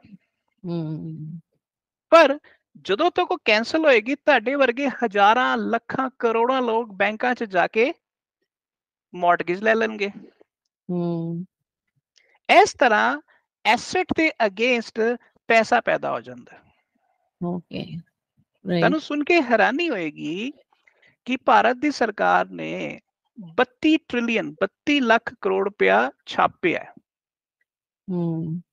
ਪਰ ਹਿੰਦੁਸਤਾਨ ਦੀ ਇਕਨੋਮੀ ਦੇ ਵਿੱਚ 300 ਲੱਖ ਕਰੋੜ ਰੁਪਇਆ ਘੁੰਮਦਾ ਪਿਆ। ਓਕੇ। 32 ਟ੍ਰਿਲੀਅਨ ਔਰ 300 ਟ੍ਰਿਲੀਅਨ ਦਾ ਵਿਚਕਾਰ ਦਾ ਜਿਹੜਾ ਫਰਕ ਹੈ, ਇਹ ਜਿਹੜਾ -32 ਕਰ ਦੋ ਜੇ, ਤੇ 268 ਟ੍ਰਿਲੀਅਨ ਜਿਹੜਾ ਰੁਪਇਆ ਹੈਗਾ ਹੈ, ਇਹ ਹਵਾ 'ਚ ਹੀ ਘੁੰਮਦਾ ਪਿਆ। 268 ਇਹ ਹਵਾ 'ਚ ਹੈ। ਪਰ ਇਹ ਤੁਹਾਡੇ ਐਸੈਟ ਦੇ ਅਗੇਂਸਟ ਘੁੰਮਦਾ ਪਿਆ। ਹੁਣ ਜਿੰਨੀ ਦੇਰ ਤੱਕ ਤੁਹਾਡਾ ਐਸੈਟ ਦੇ ਨਾਲ ਰਿਸ਼ਤਾ ਹੈਗਾ, ਤੁਸੀਂ ਬੈਂਕਾਂ ਦੇ ਅੱਗੇ ਕਰਜ਼ਦਾਰ ਹੋ।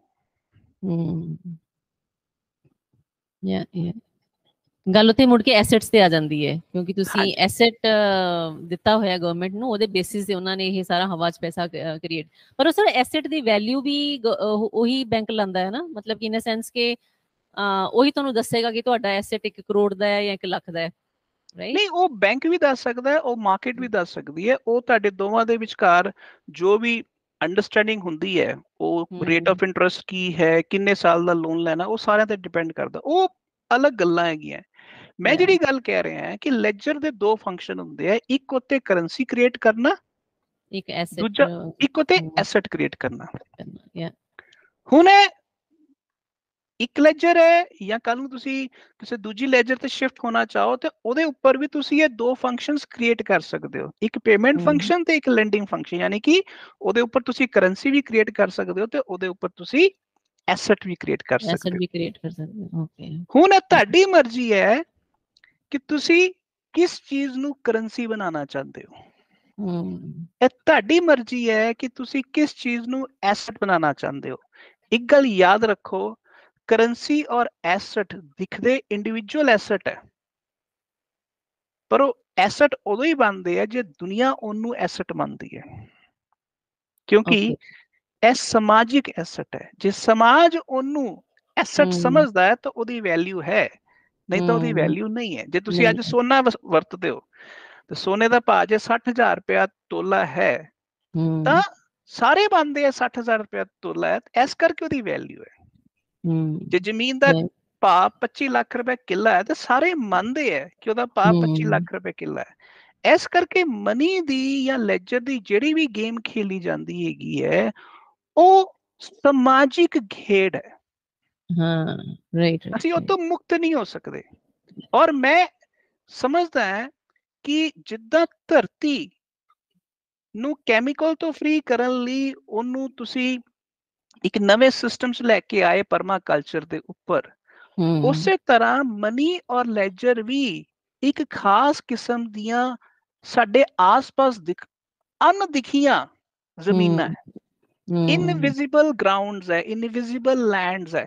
ਹੂੰ ਤੁਹਾਡੇ ਔਰ ਮੇਰੇ ਵਿਚਕਾਰ ਵੀ ਇੱਕ ਇਨਵਿਜ਼ੀਬਲ ਲੈਂਡ ਹੈ, ਤੁਹਾਡੇ ਔਰ ਆਸ-ਪਾਸ ਦੇ ਸਮਾਜ ਦੇ ਵਿਚਕਾਰ ਵੀ ਇੱਕ ਇਨਵਿਜ਼ੀਬਲ ਲੈਂਡ ਹੈ, ਜਿਹੜੀ ਮਨੀ ਔਰ ਲੈਜਰ ਦੀ ਦੁਨੀਆ ਹੈ। ਜੇ ਉਹ ਦੁਨੀਆ ਕਲੀਨ ਕੀ ਕਰਨੀ ਹੈ ਤਾਂ ਫਿਰ ਆਪਾਂ ਨੂੰ ਉਹਨੂੰ ਇਹ ਕਰਨਾ ਸਾਫ਼ ਕਰਨਾ, ਪਏਗਾ। ਉਹਨੂੰ ਡੀਟੌਕਸੀਫਾਈ ਕਰਨਾ ਹੈ, ਤੇ ਸਾਨੂੰ ਉਹਦੇ ਲਈ ਇੱਕ ਸਾਂਝਾ ਪ੍ਰੋਗਰਾਮ ਬਣਾਉਣਾ ਪਊਗਾ। Right right right. ਇਹ ਸਰ ਪਰ ਕੰਮ ਛੋਟਾ ਨਹੀਂ ਹੈਗਾ, ਮਤਲਬ ਇਨ ਅ ਸੈਂਸ ਇਟਸ, ਕਿਉਂਕਿ ਜਿਹੜੀ ਆਪਣੀ ਲਾਈਫ ਹੈ ਮੋਸਟਲੀ ਅੱਜ ਕੱਲ ਦੇਖੋ ਤਾਂ ਪੈਸੇ ਦੇ ਬੇਸਿਸ ਤੇ ਹੀ ਚੱਲਦੀ ਹੈ, ਮਤਲਬ ਪੈਸਾ ਬਹੁਤ ਇੱਕ ਸੈਂਟਰ ਪੁਆਇੰਟ ਹੈ ਆਪਣੀ ਲਾਈਫ ਦਾ, ਹਨਾ। ਤੇ ਉਹਨੂੰ ਆਪਾਂ ਚੇਂਜ ਕਰਨਾ, ਉਹਨੂੰ ਹਿਲਾਣਾ ਤੇ ਇੱਕ ਨਵੀਂ ਆਲਟਰਨੇਟ ਪ੍ਰੋਡਿਊਸ ਕਰਨਾ, ਇਹ ਬਹੁਤ ਵੱਡੀ ਗੱਲ ਹੈ। ਮਤਲਬ ਲੋਕਾਂ ਦਾ ਪੂਰਾ ਬੈਲੈਂਸ ਹਿੱਲੇਗਾ, ਉਹਨਾਂ ਦਾ ਵਿਸ਼ਵਾਸ ਹੋਣਾ ਚਾਹੀਦਾ ਹੈ ਨਵੀਂ ਕਰੰਸੀ ਦੇ ਉੱਤੇ, ਉਦੋਂ ਹੀ ਜਾ ਕੇ ਇਹ ਚ ਇਨਵੈਸਟਮੈਂਟਸ ਆਣਗੀਆਂ ਜਾਂ ਇਹ ਅੱਗੇ ਹੌਲੀ ਹੌਲੀ ਤੁਰੇਗਾ ਕਰਕੇ, ਹਨਾ। ਤੇ ਇਹ ਇਟਸ ਅ ਬਿਗ ਚੇਂਜ ਜਿਹੜੀ ਤੁਸੀਂ ਗੱਲ ਕਰ ਰਹੇ ਹੋ, ਵੱਡੀ ਚੇਂਜ ਦੀ ਗੱਲ ਕਰ ਰਹੇ ਹਾਂ ਆਪਾਂ। ਇਹ ਜਿਹੜੀ ਤੁਸੀਂ ਗੱਲ ਕਹੀ ਹੈ ਨਾ, ਇਹ ਵੱਡਾ ਵੀ ਹੋ ਸਕਦਾ, ਛੋਟਾ ਵੀ ਹੋ ਸਕਦਾ। ਤੁਸੀਂ ਜੇ ਆਪਣੀ ਜ਼ਿੰਦਗੀ ਦੇ ਮਹੀਨੇ ਦੇ ਖਰਚਿਆਂ ਨੂੰ ਜੇ ਧਿਆਨ ਨਾਲ ਕੈਲਕੂਲੇਟ ਕਰੋ, ਮੰਨ ਲਓ ਤੁਸੀਂ 2 ਲੱਖ ਰੁਪਏ ਮਹੀਨਾ ਕਮਾਉਂਦੇ ਹੋ, ਉਹ 2 ਲੱਖ ਰੁਪਏ ਮਹੀਨਾ ਤੁਹਾਡੇ ਬੈਂਕ ਚ ਆਇਆ, ਤੁਹਾਡੇ ਅਕਾਊਂਟ ਚ ਆਇਆ, ਉਹ ਚੋਂ 50,000 ਰੁਪਇਆ ਮਕਾਨ ਦੀ ਕਿਸ਼ਤ ਚਲੀ ਗਈ, 20,000 ਰੁਪਇਆ ਤੁਹਾਡੀ ਕਾਰ ਦੀ ਕਿਸ਼ਤ ਚਲੀ ਗਈ, 25,000 ਰੁਪਇਆ ਬੱਚਿਆਂ ਦੀ ਫੀਸ ਚਲੀ ਗਈ, 20,000 ਰੁਪਇਆ ਆਪਣਾ ਡਿਪਾਰਟਮੈਂਟਲ ਸਟੋਰ ਦੇ ਖਰਚੇ ਚ ਨਿਕਲ ਗਿਆ, ਕੁਝ ਘੁੰਮਣ ਨੂੰ ਨਿਕਲ ਗਿਆ, ਕੁਝ ਰੈਗੂਲਰ ਨਿਕਲ, ਕੋਈ ਮੇਡ ਨੂੰ ਦਿੱਤਾ। ਤੁਸੀਂ ਜੇ ਧਿਆਨ ਨਾਲ ਦੇਖੋ, ਹਾਂਜੀ, ਹਰ ਇਨਸਾਨ ਇੱਕ ਛੋਟਾ ਜਿਹਾ ਬਈ ਖਾਤਾ ਹੁੰਦਾ। ਉਹ ਜੋ ਕਮਾਉਂਦਾ ਹੈ ਉਹਦੇ ਅੰਦਰ ਇੱਕ ਕੈਸ਼ ਇਨਫਲੋ ਹੁੰਦਾ ਹੈ ਤੇ ਇੱਕ ਕੈਸ਼ ਆਊਟਫਲੋ ਹੁੰਦਾ ਹੈ। ਹਾਂਜੀ, ਠੀਕ ਹੈ ਜੀ। ਤੇ ਜੇ ਮੈਂ ਤੁਹਾਡੇ ਬਈ ਖਾਤੇ ਨੂੰ ਮਹੀਨੇ ਦੇ 2 ਲੱਖ ਦੇ ਸਰਕਲ ਚ ਵੰਡਾਂ, ਤਾਂ 2 ਲੱਖ ਜਿਹੜਾ ਹੈਗਾ ਉਹ ਘੱਟ ਤੋਂ ਘੱਟ ਦਰਜਨ ਤੋਂ 20-25 ਆਈਟਮਾਂ ਦੇ ਵਿੱਚ ਵੰਡਿਆ ਹੋਏਗਾ। ਹਾਂਜੀ, ਠੀਕ ਹੈ। ਜੇ ਮੈਂ ਮੁੱਚ ਮੰਨ ਲੈਣਾ ਹੈ ਕਿ ਤੁਸੀਂ ਉਹਦੇ ਚ 2,000 ਰੁਪਇਆ ਸਿਰਫ ਸਬਜ਼ੀਆਂ ਤੇ ਖਰਚ ਕਰਦੇ ਹੋ, ਹਾਂਜੀ, ਉਹ ਸਬਜ਼ੀਆਂ ਡਿਪਾਰਟਮੈਂਟਲ ਸਟੋਰ ਤੋਂ ਆਉਂਦੀਆਂ ਤੇ ਇੱਕ ਕੈਮੀਕਲ ਖੇਤੀ ਦੇ ਨਾਲ ਪੈਦਾ ਕੀਤੀਆਂ ਗਈਆਂ, ਤੇ ਤੁਹਾਡੇ ਆਸ-ਪਾਸ ਹੀ ਕੋਈ ਨਵਾਂ ਫਾਰਮਰ ਆਇਆ ਜਿਹੜਾ ਪਰਮਾਕਲਚਰ ਦੇ ਤਰੀਕੇ ਦੇ ਨਾਲ ਸਬਜ਼ੀਆਂ ਉਗਾਉਂਦਾ ਹੈ।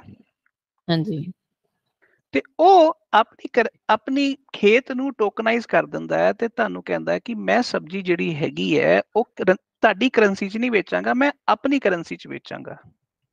ਓਕੇ।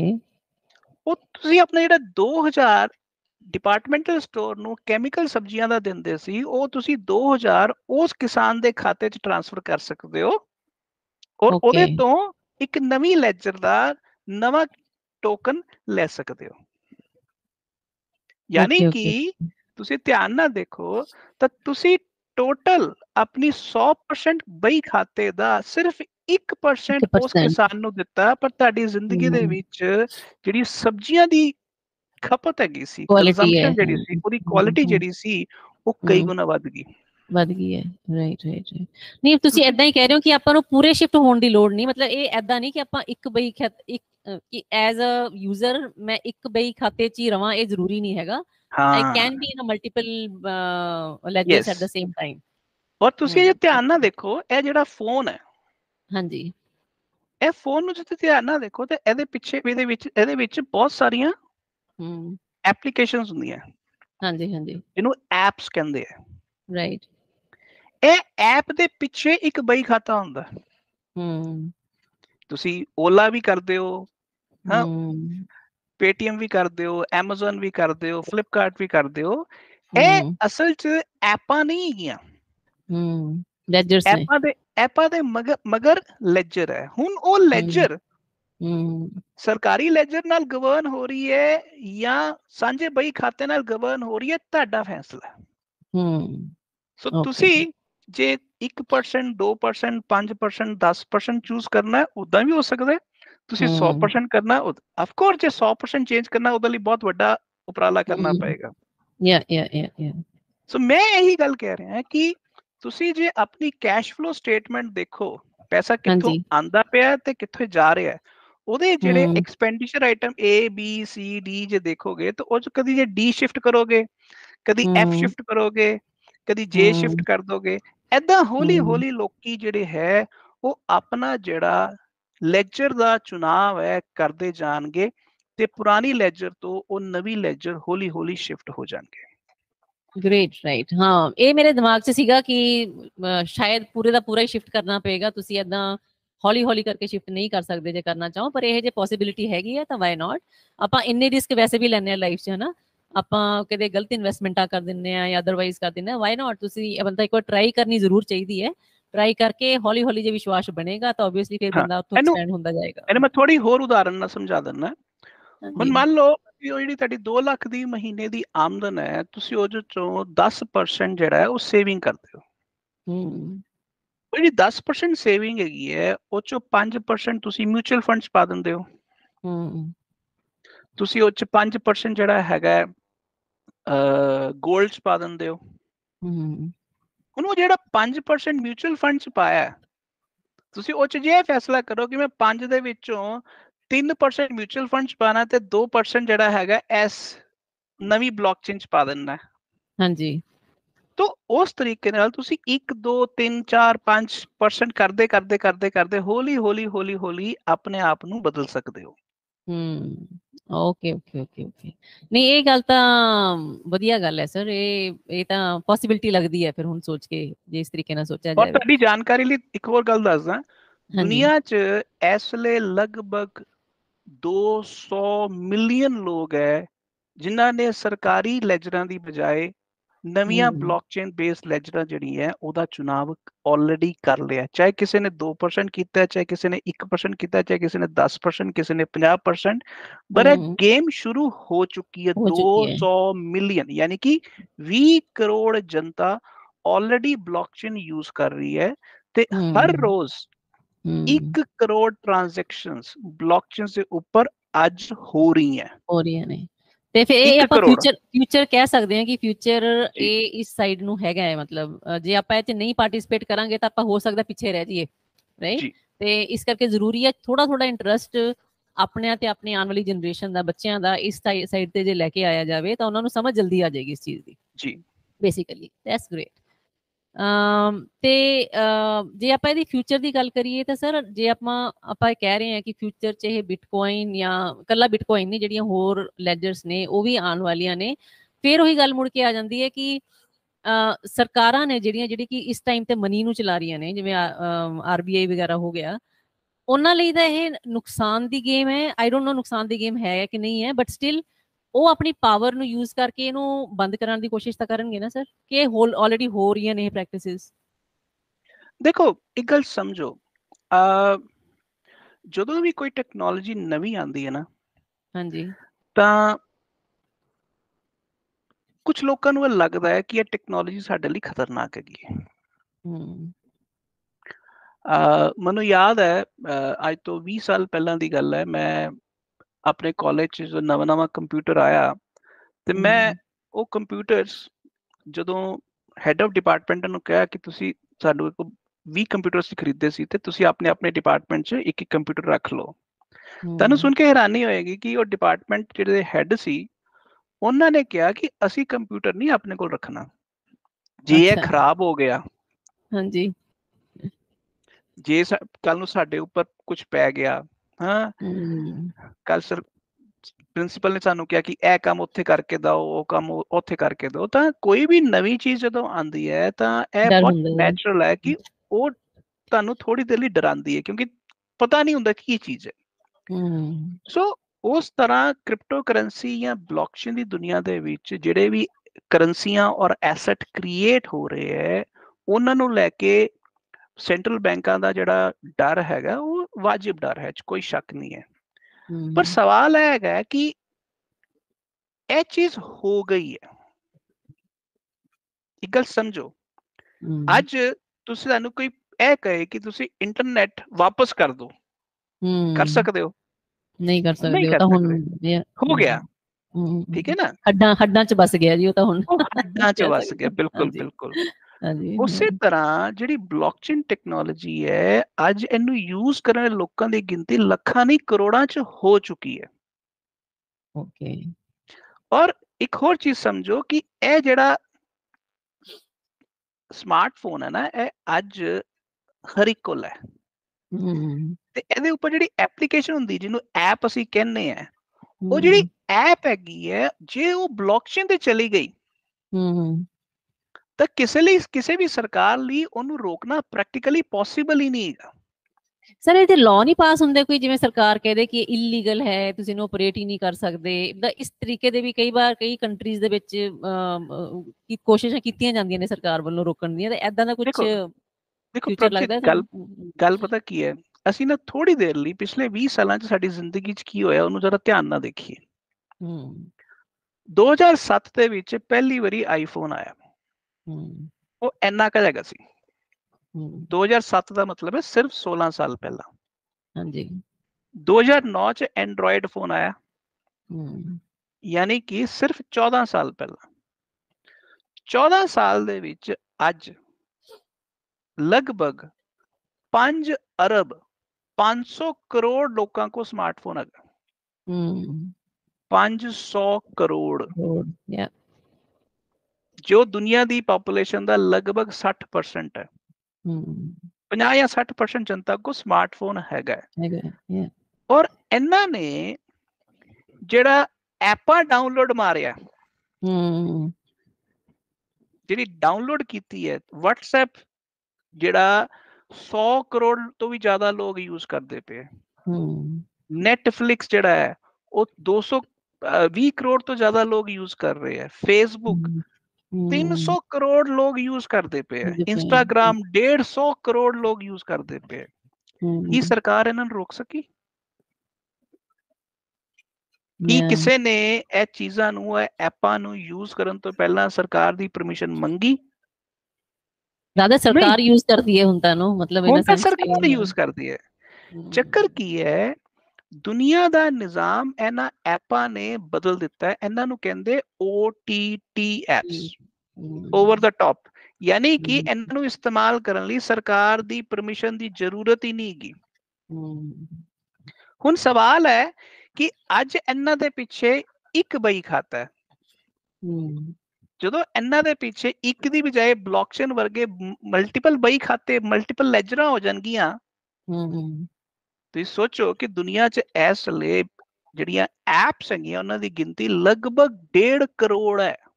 1.5 ਕਰੋੜ ਐਪਾਂ, ਜੋ 1.5 ਕਰੋੜ ਚੋਂ 1% ਐਪਾਂ ਦੇ ਪਿੱਛੇ ਸਾਂਝਾ ਬਈ ਖਾਤਾ ਬਲੌਕਚੇਨ ਆ ਗਈ ਤਾਂ ਸਰਕਾਰ ਨੂੰ ਤਾਂ ਪਹਿਲਾਂ ਪਤਾ ਹੀ ਨਹੀਂ ਚੱਲਣਾ ਕਿ ਜਨਤਾ ਕਦੋਂ 1% ਤੋਂ 10%, 10% ਤੋਂ 20%, 20% ਤੋਂ 50% ਸਾਂਝੇ ਬਈ ਖਾਤੇ 'ਚ ਸਾਂਝੇ ਪ੍ਰੋਗਰਾਮ ਦੇ ਨਾਲ ਸ਼ਿਫਟ ਹੋ ਗਈ। ਇਹ ਜਿਹੜੀ ਚੇਂਜ ਹੈਗੀ ਹੈ, ਇਹ ਪਿਛਲੇ ਲਗਭਗ 12-13 ਸਾਲ ਤੋਂ ਬਲੌਕਚੇਨ ਦੀ ਦੁਨੀਆ 'ਚ ਜਿਹੜੀ ਆਈ ਹੈ, ਇਹਦੇ ਬਾਰੇ ਤਾਂ ਹਜੇ ਜਨਤਾ ਨੂੰ ਪਤਾ ਹੀ ਨਹੀਂ ਹੈ। ਹੁਣ ਜਿੱਦਾਂ ਤੁਸੀਂ ਇਸ ਵਿਸ਼ੇ ਤੇ ਮੇਰੇ ਨਾਲ ਗੱਲ ਕਰਦੇ ਪਏ ਹੋ, ਔਰ ਤੁਸੀਂ ਚੰਗੇ ਪੜ੍ਹੇ ਲਿਖੇ ਹੋ, ਪਰ ਉਹਦੇ ਬਾਵਜੂਦ ਵੀ ਤੁਹਾਨੂੰ ਇਹਦੇ ਬਾਰੇ ਬਿਲਕੁਲ ਗਿਆਨ ਨਹੀਂ ਹੈਗਾ। ਤੇ ਸੋਚੋ ਕਿ ਦੁਨੀਆ ਦੇ ਵਿੱਚ ਹਜੇ ਮੈਜੋਰਿਟੀ ਜਨਤਾ ਨੂੰ ਇਹਦੇ ਬਾਰੇ ਕੁਝ ਨਹੀਂ ਪਤਾ, ਤੇ 10-12 ਸਾਲਾਂ 'ਚ ਹੀ ਲਗਭਗ 20 ਕਰੋੜ ਜਨਤਾ ਆਲਰੇਡੀ ਯੂਜ਼ ਕਰ ਰਹੀ ਹੈ। ਤੇ ਸੋਚੋ ਅਗਲੇ 10 ਸਾਲਾਂ ਦੇ ਵਿੱਚ 20 ਕਰੋੜ ਕਿੱਥੇ ਪਹੁੰਚੇਗਾ। ਉਹੀ ਲੱਗ ਰਿਹਾ ਮੈਨੂੰ, ਜਿਵੇਂ ਆਪਾਂ ਕਹਿ ਦਈਏ ਕਿ ਇੰਟਰਨੈਟ ਦੀ ਕ੍ਰਾਂਤੀ ਆਈ ਸੀਗੀ, ਹਨਾ, ਆਪਾਂ ਨੂੰ, ਮੈਨੂੰ ਯਾਦ ਹੈ ਅਸੀਂ ਕਾਲਜਾਂ ਚ ਹੁੰਦੇ ਸੀ ਉਦੋਂ, ਤੇ ਉਦੋਂ ਇੰਟਰਨੈਟ ਇੰਟਰੋਡਿਊਸ ਹੋਣਾ ਸਟਾਰਟ ਹੋਇਆ ਸੀ ਉਸ ਟਾਈਮ ਤੇ ਉਦੋਂ ਲੱਗਦਾ ਹੁੰਦਾ ਸੀ ਵੀ ਬਹੁਤ ਘੱਟ ਲੋਕਾਂ ਨੂੰ ਆਉਂਦਾ, ਸਿਰਦਰਦੀ ਦਾ ਕੰਮ ਹੈ, ਆਪਾਂ ਕੀ ਵਿੱਚ ਵੜਨਾ ਉਹਦੇ। ਤੇ ਅੱਜ ਦੇਖੋ ਸਾਰੀ ਦੁਨੀਆ ਉਹਦੇ ਤੇ ਬੈਠੀ ਹੋਈ ਹੈ, ਇੰਟਰਨੈਟ ਤੇ ਬੈਠੀ ਹੋਈ ਹੈ। ਤੇ ਅੱਜ ਤੋਂ ਜੇ ਤਾਂ ਆਪਾਂ ਸੋਚ ਲਈਏ ਕਿ ਹੋ ਸਕਦਾ 10-15 ਸਾਲਾਂ ਤੱਕ ਹੀ ਇਹੀ ਕ੍ਰਾਂਤੀ ਆ ਜਾਏ, ਜਿਹੜੀ ਤੁਸੀਂ ਕਹਿੰਦੇ ਹੋ ਕਿ ਜਾਂ ਕਰੰਸੀ ਦੀ ਕ੍ਰਾਂਤੀ ਆ ਜਾਏ, ਤੇ ਆਪਾਂ ਮਲਟੀਪਲ ਪੈਸੇ ਦੇ ਵਿੱਚ ਯੂਜ਼ ਕਰਨਾ ਸ਼ੁਰੂ ਕਰ ਦਈਏ ਉਹਨੂੰ, ਤਾਂ ਬੈਟਰ ਹੈ ਇਹਨੂੰ ਹੁਣ ਤੋਂ ਸਮਝ ਲਿੱਤਾ ਜਾਵੇ। ਇਹ ਜ਼ਰੂਰੀ ਹੈ। ਤੇ ਸਰ ਮੇਰਾ ਇੱਕ ਹੋਰ ਕੁਐਸਚਨ ਹੈ ਕਿ ਜਿਵੇਂ ਜੇ ਫੋਰ ਐਗਜ਼ਾਮਪਲ ਜੇ ਮੈਂ ਸ਼ੁਰੂ ਕਰਨਾ ਚਾਹਾਂ ਇਹ ਕਰੰਸੀ ਨੂੰ, ਇਹਨੂੰ ਕੋਈ ਵੀ ਸਟਾਰਟ ਕਰ ਸਕਦਾ ਹੈ ਕਿ ਇਹਨੂੰ ਸਪੈਸੀਫਿਕ ਕੋਈ ਡਿਸਾਈਡਡ ਲੋਕ ਹੁੰਦੇ, ਕਿਉਂਕਿ ਇਹਦੇ ਪਿੱਛੇ ਸਰਕਾਰ ਤਾਂ ਹੈ ਨਹੀਂ ਕਿ ਸਰਕਾਰ ਨੇ ਕਿਹਾ ਵੀ ਆਹੀ 4 ਬੰਦੇ ਜਾਂ ਆਹੀ 4 ਕੰਪਨੀਆਂ ਸਟਾਰਟ ਕਰ ਸਕਦੀਆਂ ਨੇ, ਤਾਂ ਕੋਈ ਵੀ ਕਰ ਸਕਦਾ ਹੈ ਫਿਰ। ਹਾਂ, ਤੇ ਕੀ ਰੂਲ ਦੇਖੋ ਰੈਗੂਲੇਸ਼ਨ ਹੁੰਦੇ ਨੇ ਇਸ ਟਾਈਪ ਦੇ? ਪਹਿਲੀ ਗੱਲ, ਇਹਦੇ ਵਿੱਚ ਸਰਕਾਰ ਦੇ ਬਣਾਏ ਕੋਈ ਰੂਲਸ ਐਂਡ ਰੈਗੂਲੇਸ਼ਨਸ ਨਹੀਂ ਚੱਲਦੇ। ਜੇ ਤੁਸੀਂ ਅੱਜ ਕਰੰਸੀ ਕ੍ਰੀਏਟ ਕਰਨਾ ਚਾਹੋ ਜਾਂ ਕੋਈ ਐਸਟ ਕ੍ਰੀਏਟ ਕਰਨਾ ਚਾਹੋ, ਤਾਂ ਮੈਕਸਿਮਮ 10 ਮਿੰਟਾਂ 'ਚ ਇੱਕ ਨਵੀਂ ਕਰੰਸੀ ਔਰ ਨਵਾਂ ਐਸਟ ਕ੍ਰੀਏਟ ਕੀਤਾ ਜਾ ਸਕਦਾ ਹੈ। ਮੈਕਸਿਮਮ 10 ਮਿੰਟ, ਕੁਝ ਕੇਸਿਸ 'ਚ ਹੋ ਸਕਦਾ 60 ਸਕਿੰਟਾਂ 'ਚ ਕ੍ਰੀਏਟ ਕੀਤਾ ਜਾ ਸਕਦਾ ਹੈ। ਸੋ ਕਰੰਸੀ ਜਾਂ ਐਸਟ ਕ੍ਰੀਏਟ ਕਰਨਾ ਹੁਣ ਕੋਈ ਚੈਲੰਜ ਨਹੀਂ ਹੈ। ਮੁੱਦਾ ਇਹ ਹੈ ਕਿ ਕੀ ਹੋਰ ਜਨਤਾ ਉਹਨੂੰ ਕਰੰਸੀ ਔਰ ਐਸਟ ਮੰਨਣ ਨੂੰ ਤਿਆਰ ਹੈ। ਜੇ 10 20 50 ਹਜ਼ਾਰ, ਲੱਖ, 2 ਲੱਖ, ਕਰੋੜ, 2 ਕਰੋੜ ਲੋਕ ਉਹਨੂੰ ਐਸਟ ਔਰ ਕਰੰਸੀ ਮੰਨਣ ਨੂੰ ਤਿਆਰ ਹੈ, ਤਾਂ ਉਹ ਕਾਮਯਾਬ ਹੈ। ਇੱਕ ਗੱਲ ਹਮੇਸ਼ਾ ਯਾਦ ਰੱਖੋ, ਬੰਦਾ ਦਿਖਦਾ ਇੰਡੀਵਿਜੂਅਲ ਹੈਗਾ, ਪਰ ਉਹ ਇੰਡੀਵਿਜੂਅਲ ਨਹੀਂ ਹੁੰਦਾ, ਉਹ ਸੋਸ਼ਲ ਹੁੰਦਾ। ਸੋਸਾਇਟੀ ਦੇ ਵਿੱਚ ਆਪਾਂ ਜਿਸ ਤਰੀਕੇ ਨਾਲ ਇਕੱਠੇ ਮਿਲ ਕੇ ਜੋ ਕੰਮ ਕਰਦੇ ਆ, ਉਹੀ ਮੰਨਿਆ ਜਾਂਦਾ ਹੈ ਇੱਕ ਸਹੀ ਚੀਜ਼। ਇਸ ਕਰਕੇ ਜੇ ਤੁਸੀਂ ਬਲੌਕਚੇਨ ਜਾਂ ਸਾਂਝੇ ਬਹੀ ਖਾਤੇ ਦਾ ਇਸਤੇਮਾਲ ਕਰਕੇ ਇੱਕ ਨਵੀਂ ਕਰੰਸੀ ਜਾਂ ਨਵਾਂ ਐਸਟ ਕ੍ਰੀਏਟ ਕਰਨਾ ਚਾਹੁੰਦੇ ਹੋ, ਤਾਂ ਉਹ ਬੇਸਿਕਲੀ ਬਿਨਾਂ ਸਾਂਝੇ ਪ੍ਰੋਗਰਾਮ ਦੇ ਹੋ ਨਹੀਂ ਸਕਦਾ, ਕਿਉਂਕਿ ਸਾਂਝਾ ਨਹੀਂ, ਮੈਂ ਸਮਝ ਗਈ ਇਹਨੂੰ ਨਾ। ਮੈਂ ਥੋੜਾ ਰਿਲੇਟ ਕਰਾਂਗੀ, ਜਿਵੇਂ ਜਿਵੇਂ ਵੋਟ ਦੀ ਰਾਜਨੀਤੀ ਹੁੰਦੀ ਹੈ ਨਾ, ਵੋਟਾਂ ਲੈਂਦੇ ਨੇ ਪੋਲੀਟੀਸ਼ੀਅਨ, ਤੇ ਫੋਰ ਐਗਜ਼ਾਮਪਲ ਜੇ ਇੱਕ ਲੀਡਰ ਹੈ, ਉਹਦੇ ਨਾਲ ਬਹੁਤ ਸਾਰਾ ਸਮਾਜ ਹੈ, ਤੇ ਉਹਦੇ ਬਹੁਤ ਸਾਰੀਆਂ ਵੋਟਾਂ ਨੇ ਉਹਦੇ ਕੋਲੇ, ਹਨਾ, ਤਾਂ ਜਿਹੜੀ ਉਹਦੀ ਆਪੋਜੀਸ਼ਨ ਪਾਰਟੀ ਹੋਏਗੀ ਨਾ, ਉਹਨੂੰ ਵੰਡਣ ਦੇ ਲਈ ਨਾ ਉਹ ਮਲਟੀਪਲ ਕੈਂਡੀਡੇਟ ਖੜੇ ਕਰ ਦਿੰਦੇ ਨੇ। ਹਾਂਜੀ, ਵੀ ਤੋੜੋ, ਮੁਸਲਮਾਨਾਂ ਨੂੰ ਅਲੱਗ ਕਰ ਲਓ, ਪੂਅਰ ਨੂੰ ਅਲੱਗ ਕਰ ਲਓ, ਦਲਿਤ ਨੂੰ ਅਲੱਗ ਕਰ ਲਓ, ਹਨਾ, ਵੀ ਇਹਦਾ ਵੋਟ ਬੈਂਕ ਤੋੜੋ। ਇਸ ਤਰੀਕੇ ਦੇ ਜਦੋਂ ਆਪਾਂ ਮਲਟੀਪਲ ਕਰੰਸੀਜ਼ ਜੇ ਆ ਗਈਆਂ, ਉਹ 'ਚ ਏਦਾਂ ਦਾ ਗੰਦ ਪੈਣਾ ਨਹੀਂ ਸਟਾਰਟ ਹੋ ਜਾਏਗਾ ਫਿਰ ਕਿ ਹਾਂਜੀ, ਜੇ ਮੈਂ ਕੋਈ ਕਰੰਸੀ ਖੜੀ ਕੀਤੀ ਹੈ, ਮੇਰੀ ਕਰੰਸੀ ਨੂੰ ਤੋੜਨ ਲਈ ਉਹ ਦੂਜਾ ਬੰਦਾ 4 ਕਰੰਸੀਆਂ ਹੋਰ ਲੈ ਆਏਗਾ, ਬੋਲੇਗਾ ਜੀ ਆ ਸਾਰੇ ਦਲਿਤ ਇੱਧਰ ਆ ਜਾਓ, ਜੀ ਆ ਕਰੰਸੀ 'ਚ ਆ ਜਾਓ, ਸਾਰੇ ਮੁਸਲਮਾਨ ਦੂਜੀ ਕਰੰਸੀ 'ਚ ਚਲੇ ਜਾਓ। ਇਹ ਪੋਲਿਟਿਕਸ ਨਹੀਂ ਸਟਾਰਟ ਹੋ ਜਾਏਗੀ ਇਸ ਟਾਈਪ ਦੀ? ਦੇਖੋ ਪ੍ਰਭਜੀਤ, ਇੱਕ ਗੱਲ ਯਾਦ ਰੱਖੋ ਕਿ ਅਸੀਂ ਇਨਸਾਨ ਇਸ ਧਰਤੀ ਦੇ ਉੱਪਰ ਲਗਭਗ ਮਤਲਬ ਇਸ ਰੂਪ ਦੇ ਵਿੱਚ ਲਗਭਗ 2-2.5 ਲੱਖ ਸਾਲਾਂ ਤੋਂ ਹੈ, ਤੇ ਪਿਛਲੇ 70,000 ਸਾਲਾਂ ਤੋਂ ਸਾਡੇ ਕੋਲ ਭਾਸ਼ਾ ਹੈ, ਤੇ ਪਿਛਲੇ 7,000 ਸਾਲਾਂ ਤੋਂ ਸਾਡੇ ਕੋਲ ਲਿਪੀ, ਸਕ੍ਰਿਪਟ ਹੈ, ਜਿਹਦੇ ਥਰੂ ਅਸੀਂ ਲਿਖ ਸਕਦੇ ਹਾਂ। ਤੇ ਜਿਹੜੀ ਸਿੰਗਲ ਬਹੀ ਖਾਤੇ ਵਾਲੀ ਕਰੰਸੀ ਹੈ, ਉਹ ਤਾਂ ਸਿਰਫ ਪਿਛਲੇ 100 ਸਾਲ ਤੋਂ ਪੈਦਾ ਹੋਈ ਹੈ। ਜੇ ਅਸੀਂ 70,000 ਸਾਲ ਤੋਂ ਜ਼ਿੰਦਾ ਹੈ ਇਸ ਧਰਤੀ ਤੇ ਇਹਦਾ ਮਤਲਬ ਹੈ ਕਿ ਸਾਡੇ DNA ਦੇ ਅੰਦਰ ਮਲਟੀਪਲ ਕਰੰਸੀਆਂ ਦੇ ਨਾਲ ਜੀਣਾ ਲਿਖਿਆ ਸੀ। ਸੋ ਪਹਿਲੀ ਗੱਲ ਆਪਾਂ ਸਮਝੀਏ ਕਿ ਪਹਿਲਾ ਸੈਂਟਰਲ ਬੈਂਕ 1914 ਦੇ ਵਿੱਚ ਅਮਰੀਕਾ ਦੇ ਵਿੱਚ ਫੈਡਰਲ ਰਿਜ਼ਰਵ ਬਣਿਆ ਸੀ। ਉਸ ਤੋਂ ਪਹਿਲਾਂ ਸੈਂਟਰਲ ਬੈਂਕਿੰਗ ਏਦਾਂ ਦੀ ਨਹੀਂ ਸੀ ਹੁੰਦੀ ਜਿੱਦਾਂ ਦੀ ਅੱਜ ਮਤਲਬ ਹੁਣ ਹੈ। ਓਕੇ, ਕਰੰਸੀਆਂ ਪਹਿਲਾਂ ਵੀ ਹੁੰਦੀਆਂ ਸੀ, ਜਿੱਦਾਂ ਅਮਰੀਕਾ ਦੇ ਵਿੱਚ ਫੈਡਰਲ ਰਿਜ਼ਰਵ ਤੋਂ ਪਹਿਲਾਂ ਪ੍ਰਾਈਵੇਟ ਬੈਂਕ ਕਰੰਸੀਆਂ ਇਸ਼ੂ ਕਰਦੇ ਸੀ। 19ਵੀਂ ਸਦੀ 'ਚ ਅਮਰੀਕਾ ਦੇ ਵਿੱਚ 800 ਕਰੰਸੀਆਂ ਆਈਆਂ ਸੀ, 800, ਕਿਉਂਕਿ 800 ਡਿਫਰੈਂਟ ਬਹੀ ਖਾਤੇ ਸੀ ਬੈਂਕਾਂ ਦੇ। ਸੋ ਇਸ ਕਰਕੇ ਇਨਸਾਨ ਜਿਹੜਾ ਹੈ ਉਹ ਸ਼ੁਰੂ ਤੋਂ ਹੀ ਮਲਟੀਪਲ ਕਰੰਸੀਜ਼ ਦੇ ਵਿੱਚ ਰਿਹਾ, ਮਲਟੀਪਲ ਬਹੀ ਖਾਤਿਆਂ ਦੇ ਵਿੱਚ ਰਿਹਾ। ਉਹ ਵਕਤ ਹੁਣ ਦੁਬਾਰਾ ਆ ਰਿਹਾ ਹੈ। ਮਤਲਬ ਸੈਂਟਰਲਾਈਜ਼ ਹੋ ਗਿਆ ਸੀਗਾ, ਸੈਂਟਰਲਾਈਜ਼ ਕੀਤਾ ਉਹਨੂੰ, ਹੁਣ ਸੈਂਟਰਲਾਈਜ਼ ਤੋਂ ਡੀਸੈਂਟਰਲਾਈਜ਼ ਜੇ ਦੁਬਾਰਾ ਹੋ ਜਾਏਗਾ ਤਾਂ ਆਪਾਂ ਉਹੀ ਮੋਡ 'ਚ ਦੁਬਾਰਾ ਚਲੇ ਜਾਵਾਂਗੇ। ਇਹ ਕੋਈ ਵੱਡੀ ਗੱਲ ਨਹੀਂ ਹੈਗੀ, ਮਤਲਬ ਬਹੁਤ ਜ਼ਿਆਦਾ ਸ਼ੇਕਿੰਗ, ਗਰਾਊਂਡ ਸ਼ੇਕਿੰਗ ਵਾਲਾ ਪ੍ਰੋਬਲਮ ਨਹੀਂ। ਫॉर एग्जांपल ਪੰਜਾਬ ਔਰ ਤਮਿਲਨਾਡੂ ਦੇ ਇੰਟਰਸਟ ਵੱਖਰੇ ਹੋਣਗੇ, ਕਿਉਂਕਿ ਉਹਨਾਂ ਦੀ ਭਾਸ਼ਾ ਵੱਖਰੀ ਹੈ, ਉਹਨਾਂ ਦੀ ਜਲਵਾਯੂ ਵੱਖਰੀ ਹੈ, ਉਹਨਾਂ ਦਾ ਰਹਿਣ ਸਹਿਣ ਵੱਖਰਾ ਹੈਗਾ, ਉਹਨਾਂ ਦੀ ਫਸਲਾਂ ਵੱਖਰੀਆਂ ਹੈਗੀਆਂ, ਤਾਂ ਉਹਨਾਂ ਦਾ ਸਿਸਟਮ ਵੱਖਰਾ ਹੋਏਗਾ। ਅੱਜ ਅਸੀਂ ਇਹ ਕਿਉਂ ਨਹੀਂ ਕਹਿੰਦੇ ਕਿ ਭਾਰਤ ਔਰ ਪਾਕਿਸਤਾਨ ਦੀ ਕਰੰਸੀ ਇੱਕੋ ਹੋਣੀ ਚਾਹੀਦੀ, ਜਦ ਕਿ ਪਾਕਿਸਤਾਨ ਤਾਂ ਸਾਡਾ ਗੁਆਂਢੀ ਔਰ ਸਾਡਾ ਭਰਾ ਹੀ ਹੈ।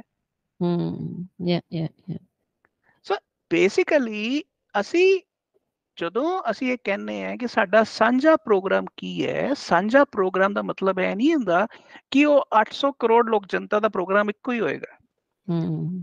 ਮੈਂ ਸਿਰਫ ਇੰਨੀ ਗੱਲ ਕਹਿ ਰਿਹਾ ਕਿ ਲੱਖਾਂ ਹਜ਼ਾਰਾਂ ਦੇ ਡਿਫਰੈਂਟ ਨਵੇਂ ਗਰੁੱਪਸ ਬਣਨਗੇ, ਜਿਹੜੇ ਆਪਣੇ ਆਪਣੇ ਤਰੀਕੇ ਨਾਲ ਆਪਣੇ ਆਪਣੇ ਕਰੰਸੀ ਔਰ ਆਪਣੇ ਆਪਣੇ ਐਸਟ ਨੂੰ ਕੰਟਰੋਲ ਕਰ ਸਕਦੇ ਹੈ। ਉਹ 'ਚ ਕੋਈ ਨੈਟਵਰਕ ਵੱਡਾ ਬਣੇਗਾ, ਕੋਈ ਨੈਟਵਰਕ ਛੋਟਾ ਬਣੇਗਾ, ਪਰ ਜਿਹਦੀ ਜਿੱਥੇ ਐਡਜਸਟਮੈਂਟ ਹੈਗੀ ਉੱਥੇ ਉਹ ਐਡਜਸਟਮੈਂਟ ਕਰੇਗਾ। या ਓਕੇ ਰਾਈਟ। ਨਹੀਂ ਹੁਣ ਮੈਨੂੰ ਥੋੜਾ ਜਿਹਾ ਮਤਲਬ ਕੌਨਫੀਡੈਂਸ ਆਣਾ ਸਟਾਰਟ ਹੋ ਗਿਆ ਕਿ ਹਾਂਜੀ ਇਹ ਵੀ ਇੱਕ ਪੋਸਿਬਿਲਿਟੀ ਹੈ। ਤੇ ਮੇਰੇ ਵਰਗੇ ਲੋਕਾਂ ਨੂੰ ਜਾਂ ਮੈਂ ਆਪਾਂ ਨੂੰ ਥੋੜੀ ਜਿਹੀ ਐਕਸਪੈਰੀਮੈਂਟਲ ਕਹੂੰਗੀ ਕਿ ਮੈਂ ਕਰਨਾ ਚਾਹੂੰਗੀ ਕਿ ਥੋੜੀ ਜਿਹੀ ਇਨਵੈਸਟਮੈਂਟ ਮੈਂ ਇਸ ਸਾਈਟ ਤੇ ਕਰਕੇ ਦੇਖਾਂ, ਇੱਕ ਵਾਰ ਉਹਦਾ ਐਕਸਪੀਰੀਅੰਸ ਕਰਾਂ ਆਪਣੇ ਆਪ, ਤੇ ਐਕਸਪੀਰੀਅੰਸ ਤੋਂ ਬਾਅਦ ਫਿਰ ਦੇਖਾਂ ਵੀ ਹਾਂ ਵੀ ਇਹ ਮੈਨੂੰ ਕਿੰਨੀ ਵਾਇਬਲ ਲੱਗਦੀ ਹੈ ਜਾਂ ਕਿੰਨੀ ਕੀ ਇਹਦੇ ਚ ਮੈਨੂੰ ਕਮੀਆਂ ਲੱਗਦੀਆਂ ਨੇ, ਤੇ ਫਿਰ ਅਕੋਰਡਿੰਗਲੀ ਅੱਗੇ ਆਪਾਂ ਫਿਊਚਰ ਦੇ ਬਾਰੇ ਸੋਚ ਸਕਦੇ ਹਾਂ। ਠੀਕ ਹੈ ਜੀ। ਤੁਸੀਂ ਕੁਝ ਹੋਰ ਸਰ ਦੱਸਣਾ ਚਾਹੋ ਇਹਦੇ ਬਾਰੇ ਜੋ ਮੈਂ ਤੁਹਾਨੂੰ ਹਜੇ ਤੱਕ ਕੁਐਸਚਨ ਨਾ ਪੁੱਛਿਆ ਹੋਵੇ ਤੇ ਤੁਹਾਡੇ ਦਿਮਾਗ 'ਚ ਹੋਵੇ ਕਿ ਇਹ ਵੀ ਸ਼ੇਅਰ ਕਰਨਾ ਚਾਹੀਦਾ ਆਪਾਂ ਨੂੰ ਸੁਣਨ ਵਾਲਿਆਂ ਦੇ ਨਾਲ, ਤੁਸੀਂ ਬੋਲ ਸਕਦੇ ਹੋ ਇਸ ਚੀਜ਼ ਦੇ ਬਾਰੇ। ਦੇਖੋ ਇੱਕ ਗੱਲ ਸਮਝੋ ਕਿ ਜਿਹਨੂੰ ਅਸੀਂ ਬਹੀ ਖਾਤਾ ਕਹਿੰਦੇ ਆ ਨਾ, ਹਾਂਜੀ, ਉਹ ਸਿਰਫ ਕਰੰਸੀ ਔਰ ਐਸਟ ਹੀ ਨਹੀਂ ਕ੍ਰੀਏਟ ਕਰ ਸਕਦਾ, ਉਹ ਕੁਝ ਹੋਰ ਵੀ ਕ੍ਰੀਏਟ ਕਰ ਸਕਦਾ ਹੈ। ਤੁਸੀਂ ਧਿਆਨ ਨਾਲ ਦੇਖੋ, ਜਦੋਂ ਤੁਸੀਂ ਆਪਣਾ ਮਕਾਨ ਮੌਰਟਗੇਜ ਰੱਖਦੇ ਹੋ ਤੇ ਤੁਸੀਂ ਜੇ ਮੰਨ ਲਓ ਮਹੀਨੇ ਦੀ ਕਿਸ਼ਤ ਨਾ ਪੇ ਕਰੋ 2 ਮਹੀਨੇ, ਤਾਂ ਕੀ ਹੋਏਗਾ? ਬੈਂਕ ਵੱਲੋਂ ਰਿਮਾਈਂਡਰਸ ਆਣਗੇ ਪੇ ਕਰੋ। ਬੈਂਕ ਵੱਲੋਂ ਰਿਮਾਈਂਡਰ, ਜੇ ਤੁਸੀਂ 6 ਮਹੀਨੇ ਆਪਣੀ ਕਿਸ਼ਤ ਨਹੀਂ ਦਿੱਤੀ ਤਾਂ ਬੈਂਕ ਨੇ ਤੁਹਾਡੇ ਕੋਲ ਆਣਾ, ਤੁਹਾਡਾ ਮਕਾਨ ਖੋ ਕੇ ਉਹਦੀ ਨਿਲਾਮੀ ਕਰ ਦੇਣੀ ਹੈ। ਬੈਂਕ ਕੋਲ ਇਹ ਤਾਕਤ ਕਿੱਥੋਂ ਆਈ? ਲਾਅ ਦਿੰਦਾ ਉਹਨੂੰ ਤਾਕਤ ਇਹ। ਹਾਂ, ਕਿਉਂਕਿ ਤੁਸੀਂ ਬੈਂਕ ਦੇ ਨਾਲ ਜਦੋਂ ਕਾਗਜ਼ਾਂ ਤੇ ਉੱਪਰ ਸਾਈਨ ਕੀਤੇ ਤਾਂ ਉਹ ਇੱਕ ਲੀਗਲ ਡਾਕੂਮੈਂਟ ਸੀ। ਜਿਹਨੂੰ ਅਸੀਂ ਬਹੀ ਖਾਤਾ ਕਹਿੰਦੇ ਆ, ਉਹਦੇ ਪਿੱਛੇ ਉਹਦੀ ਜਿਹੜੀ ਤਾਕਤ ਹੈ ਉਹ ਅਸਲ 'ਚ ਲਾਅ ਤੋਂ ਆਉਂਦੀ ਹੈ, ਕਿਉਂਕਿ ਜਨਤਾ ਨੇ ਉਹ ਬਹੀ ਖਾਤੇ ਨੂੰ ਟਿਕ ਮਾਰਕ ਕੀਤਾ। ਸੋ ਜਦੋਂ ਅਸੀਂ ਲੈਜਰ ਬਦਲਨੇ ਹੈ ਤਾਂ ਲੈਜਰ ਦੇ ਨਾਲ ਨਾਲ ਉਹਦੇ ਪਿੱਛੇ ਜਿਹੜੇ ਰੂਲਸ ਐਂਡ ਰੈਗੂਲੇਸ਼ਨਸ ਹੈ, ਉਹ ਜਿਹੜਾ ਲੈਜਰ ਦੇ ਨਾਲ ਜੁੜਿਆ ਕਾਨੂੰਨ ਹੈ, ਹਾਂਜੀ, ਅਸੀਂ ਉਹ ਵੀ ਨਵੇਂ ਸਿਰੇ ਤੋਂ ਬਣਾ ਦਿੰਨੇ ਹਾਂ। ਰਾਈਟ। ਇਸੇ ਕਰਕੇ ਜਦੋਂ ਆਮ ਜਨਤਾ ਲੈਜਰ ਨੂੰ ਕਿਉਂ ਨਹੀਂ ਸਮਝਦੀ? ਕਿਉਂਕਿ ਲੈਜਰ ਸਿਰਫ ਐਂਟਰੀਆਂ ਘੁਮਾਣਾ ਨਹੀਂ ਹੈ, ਲੈਜਰ ਦੇ ਮਗਰ ਕਰੰਸੀ ਵੀ ਹੈ, ਐਸਟ ਵੀ ਹੈ, ਲਾਅ ਵੀ ਹੈ। ਤੇ ਲਾਅ ਤਾਂ ਸੋਚ ਸਮਝ ਕੇ, ਆਪਣੇ ਭਵਿੱਖ ਨੂੰ ਸੋਚ ਕੇ, ਬਾਕੀ ਜਨਤਾ ਦੇ ਇੰਟਰਸਟ ਦੇਖ ਕੇ ਉਹਦੇ ਹਿਸਾਬ ਦੇ ਨਾਲ ਹੀ ਬਣਾਇਆ ਜਾਂਦਾ ਹੈ। ਹਾਂਜੀ, ਦੁਨੀਆ ਦੇ ਵਿੱਚ ਕਾਨੂੰਨ ਬਣਾਏ ਵੀ ਜਾਂਦੇ ਹੈ, ਕਾਨੂੰਨ ਤੋੜੇ ਵੀ ਜਾਂਦੇ ਆ। ਸੋ ਅਲਟੀਮੇਟਲੀ ਇਹ ਜਿਹੜੀ ਸਾਰੀ ਗੇਮ ਹੈਗੀ ਹੈ, ਇਹ ਮਨੀ, ਲੈਜਰ, ਲਾਅ, ਇਹ ਸਾਰੀਆਂ ਚੀਜ਼ਾਂ ਏਦਾਂ ਆਪਸ ਆ ਕੇ ਜੁੜ ਜਾਂਦੀਆਂ। ਤੇ ਸਰ ਜਿਹੜੀ ਇਹ ਕਰੰਸੀ ਦੇ ਵਿੱਚ ਜੇ ਮੈਂ ਫੋਰ ਐਗਜ਼ਾਮਪਲ ਆਪਣੀ ਕਿਸੇ ਚੀਜ਼ ਨੂੰ ਲੈ ਕੇ, ਪ੍ਰਾਪਰਟੀ ਨੂੰ, ਘਰ ਨੂੰ ਲੈ ਕੇ ਇਸ ਚ ਕਨਵਰਟ ਕਰਦੀ ਆ, ਤੇ ਲੇਟਰ ਔਨ ਜਿਵੇਂ ਤੁਸੀਂ ਕਹਿ ਲਓ ਕਿਸ਼ਤਾਂ ਨਹੀਂ ਪੇ ਕੀਤੀਆਂ, ਰਾਈਟ, ਤੇ ਇਹ ਲਾਅ ਇਹਨੂੰ ਅਬਾਈਡ ਕਰਦਾ, ਮਤਲਬ ਲਾਅ ਇਹਦੇ ਨਾਲ ਹੁੰਦਾ ਹੈ ਕਿ ਇਹ ਫੋਰ ਐਗਜ਼ਾਮਪਲ ਬਿਟਕੋਇਨ ਵਾਲੇ ਨੂੰ ਜੇ ਨੁਕਸਾਨ ਹੋ ਰਿਹਾ, ਕਿਸੇ ਨੇ ਆਪਣਾ ਘਰ ਦਿੱਤਾ ਸੀ ਬਿਟਕੋਇਨ ਦੇ ਵਿੱਚ ਇਨਵੈਸਟ ਕੀਤਾ ਸੀ ਤੇ ਬਾਅਦ ਚ ਉਹਨੂੰ ਨਹੀਂ ਮੋੜਿਆ ਪੈਸਾ ਜਾਂ ਬਿਟਕੋਇਨ ਨਹੀਂ ਵਾਪਿਸ ਕੀਤੇ, ਤਾਂ ਕੀ ਉਹ ਜਿਹੜਾ ਉਸ ਬਲੌਕ ਚੇਨ ਦਾ ਓਨਰ ਜਾਂ ਜੋ ਵੀ ਹੈ, ਜੋ ਵੀ ਇਹਨੂੰ ਕੰਟਰੋਲ ਕਰਦਾ ਹੈ, ਉਹਨੂੰ ਉਹ ਲਾਅ ਨੂੰ ਸਪੋਰਟ ਕਰਦਾ ਹੈ ਕਿ ਉਹ ਆ ਕੇ ਤੁਹਾਡੇ ਐਸੈਟਸ ਦੇ ਉੱਤੇ ਕਬਜ਼ਾ ਕਰ ਲੇ? ਦੇਖੋ, ਬਲੌਕਚੇਨ ਦੀ ਦੁਨੀਆ 'ਚ ਜਿਹੜਾ ਲਾਅ ਹੁੰਦਾ ਹੈ ਉਹ ਸਰਕਾਰੀ ਕਾਨੂੰਨ ਵਾਂਗ ਨਹੀਂ ਕੰਮ ਕਰਦਾ। ਉਹ ਲਾਅ ਕਰਦਾ ਕੰਮ ਸਮਾਰਟ ਕੰਟਰੈਕਟਸ ਦੀ ਦੁਨੀਆ ਦੇ ਨਾਲ। ਮੈਂ ਤੁਹਾਨੂੰ ਆਖਰੀ ਇੱਕ ਉਦਾਹਰਨ ਦਵਾਂਗਾ ਜਿਹਦੇ ਨਾਲ ਤੁਹਾਨੂੰ ਸਾਰੀ ਗੇਮ ਸਮਝ ਆ ਜਾਏਗੀ। ਜਿੱਦਾਂ ਇੱਕ ਬਲੌਕਚੇਨ ਦੀ ਦੁਨੀਆ 'ਚ ਇੱਕ ਬੈਂਕ ਹੈ ਜਿਹਨੂੰ ਕਹਿੰਦੇ ਮੇਕਰਡਾਓ। ਮੇਕਰਡਾਓ, ਓਕੇ। ਮੰਨ ਲਓ ਤੁਹਾਡੇ ਕੋਲ 10 ਈਥਰ ਹੈਗੇ ਆ। ਈਥਰ ਇੱਕ ਕ੍ਰਿਪਟੋ ਕਰੰਸੀ ਹੈਗੀ ਹੈ ਜਿਹਨੂੰ ਐਸਟ ਮੰਨਿਆ ਜਾਂਦਾ ਹੈ ਲਾਅ ਦੀ ਲੀਗਲ ਟਰਮਸ ਦੇ ਵਿੱਚ।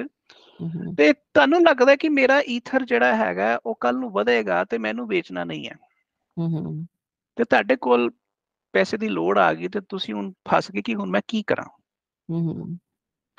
ਤੁਸੀਂ ਮੇਕਰਡਾਓ ਦੇ ਵਿੱਚ ਜਾਂਦੇ ਹੋ, ਮਤਲਬ ਉੱਥੇ ਕੋਈ ਬੰਦਾ ਨਹੀਂ ਜਾ ਰਿਹਾ, ਉਹ ਸਮਾਰਟ ਕੰਟਰੈਕਟ ਹੈ, ਉੱਥੇ ਬੰਦਾ ਨਹੀਂ, ਤੁਸੀਂ ਉੱਥੇ ਸਿਰਫ ਕਲਿੱਕ ਕੀਤਾ, ਉਹਦੇ ਵਿੱਚ ਗਏ, ਆਪਣੇ 10 ਈਥਰ ਉੱਥੇ ਟ੍ਰਾਂਸਫਰ ਕਰ ਦਿੱਤੇ।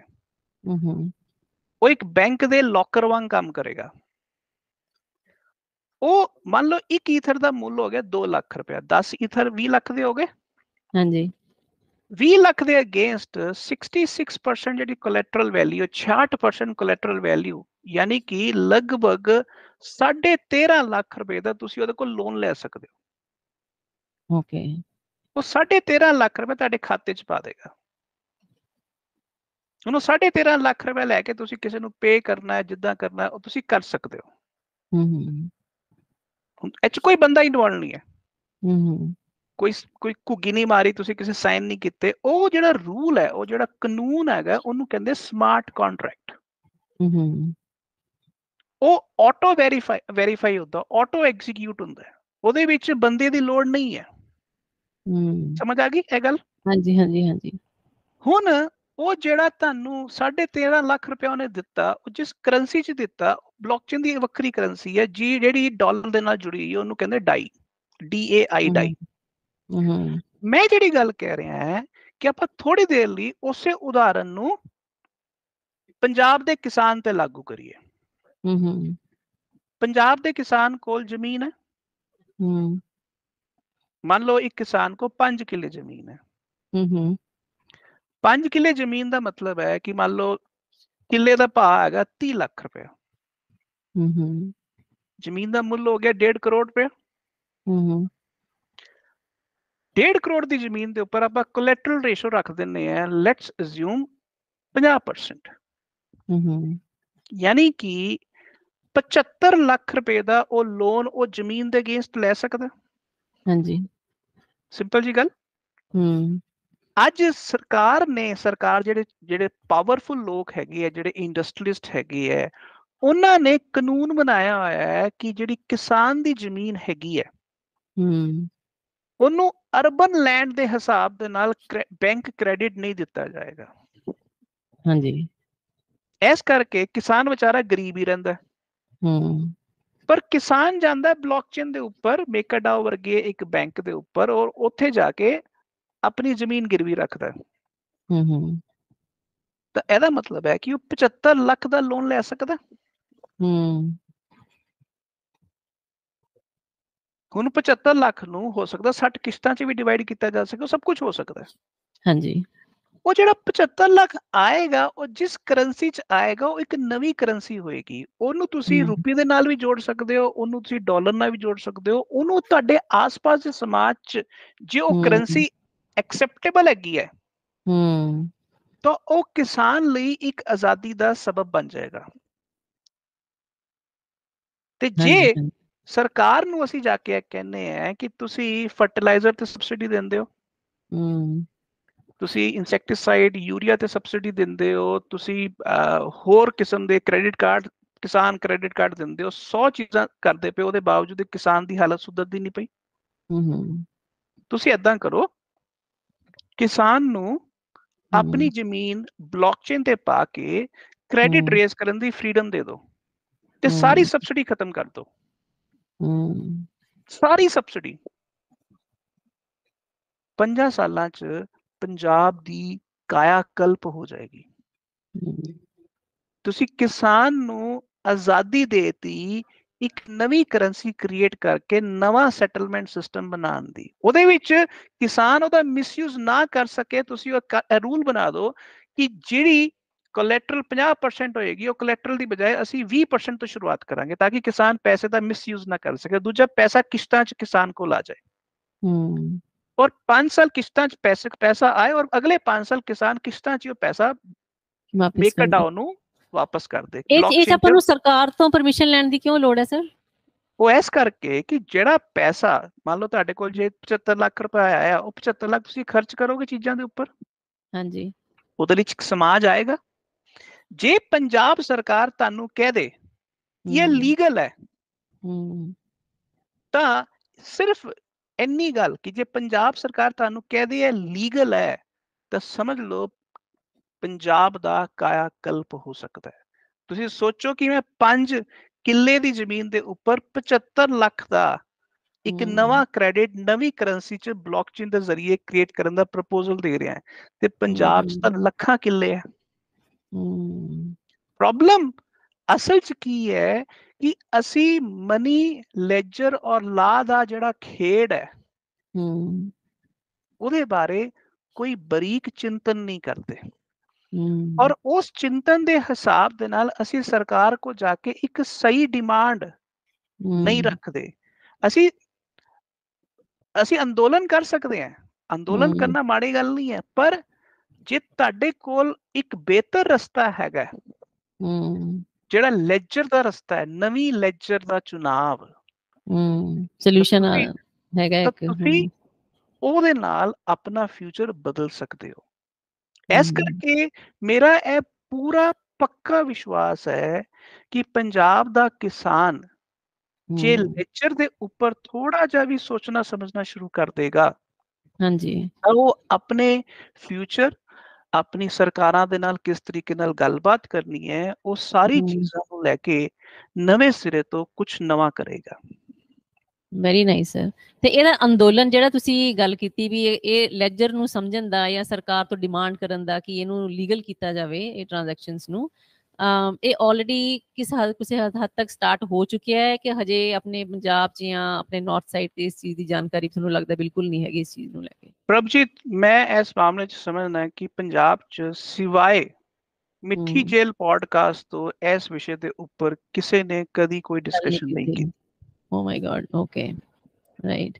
ਤੇ ਠੀਕ ਹੈ, ਇਹ ਆਪਣੇ ਸਰ ਆਪਣੀ ਸ਼ੁਰੂਆਤ ਹੈ ਇੱਕ, ਤੇ ਆਈ ਹੋਪ ਕਿ ਆਪਾਂ ਇਹਨੂੰ ਜਿੰਨਾ ਸਪਰੈਡ ਕਰ ਸਕੀਏ ਆਪਾਂ ਨੂੰ ਕਰਨਾ ਚਾਹੀਦਾ, ਜਿੰਨੀ ਅਵੇਅਰਨੈਸ ਦੇਣੀ ਚਾਹੀਦੀ ਆਪਾਂ ਨੂੰ ਦੇਣੀ ਚਾਹੀਦੀ ਹੈ। ਤੇ ਪੰਜਾਬ ਤੋਂ ਇਲਾਵਾ ਇੰਡੀਆ 'ਚ ਕਿਹੜੇ ਪਾਰਟ ਦੇ ਵਿੱਚ ਇਸ ਟਾਈਪ ਦਾ ਕੰਮ ਤੁਸੀਂ ਕਹਿ ਸਕਦੇ ਹੋ ਕਿ ਕਾਫੀ ਹੱਦ ਤੱਕ ਸ਼ੁਰੂ ਹੋ ਚੁੱਕਿਆ ਹੈ? ਦੇਖੋ, ਜਿੱਥੋਂ ਤੱਕ ਐਗਰੀਕਲਚਰ ਦੀ ਦੁਨੀਆ ਹੈਗੀ ਹੈ ਤਾਂ ਉਹ ਹਿੰਦੁਸਤਾਨ 'ਚ ਕਿਤੇ ਵੀ ਨਹੀਂ ਹੋਇਆ, ਕਿਉਂਕਿ ਇਹ ਬਿਲਕੁਲ ਨਵੀਂ ਟੈਕਨੋਲੋਜੀ ਹੈ। ਔਰ ਜਿਸ ਤਰੀਕੇ ਦੇ ਨਾਲ ਮੈਂ ਇਹ ਸੋਲੂਸ਼ਨ ਪ੍ਰਪੋਜ਼ ਕਰ ਰਿਹਾ ਹਾਂ, ਉਸ ਲੈਵਲ ਤੇ ਤਾਂ ਦੁਨੀਆ ਤੇ ਵੀ ਕਿਤੇ ਨਹੀਂ ਹੋਇਆ। ਓਕੇ। ਪ੍ਰੋਬਲਮ ਕੀ ਹੈ ਕਿ ਇਹ ਟੈਕਨੋਲੋਜੀ ਨਾ ਤਾਂ ਯੂਨੀਵਰਸਿਟੀਆਂ 'ਚ ਪੈਦਾ ਹੋਈ, ਨਾ ਰਿਸਰਚ ਲੈਬੋਰੇਟਰੀਆਂ 'ਚ ਪੈਦਾ ਹੋਈ। ਇਹ ਜਿਹੜੀ ਟੈਕਨੋਲੋਜੀ ਹੈ, ਬਲੌਕਚੇਨ ਟੈਕਨੋਲੋਜੀ, ਇਹ ਜਿਹੜੇ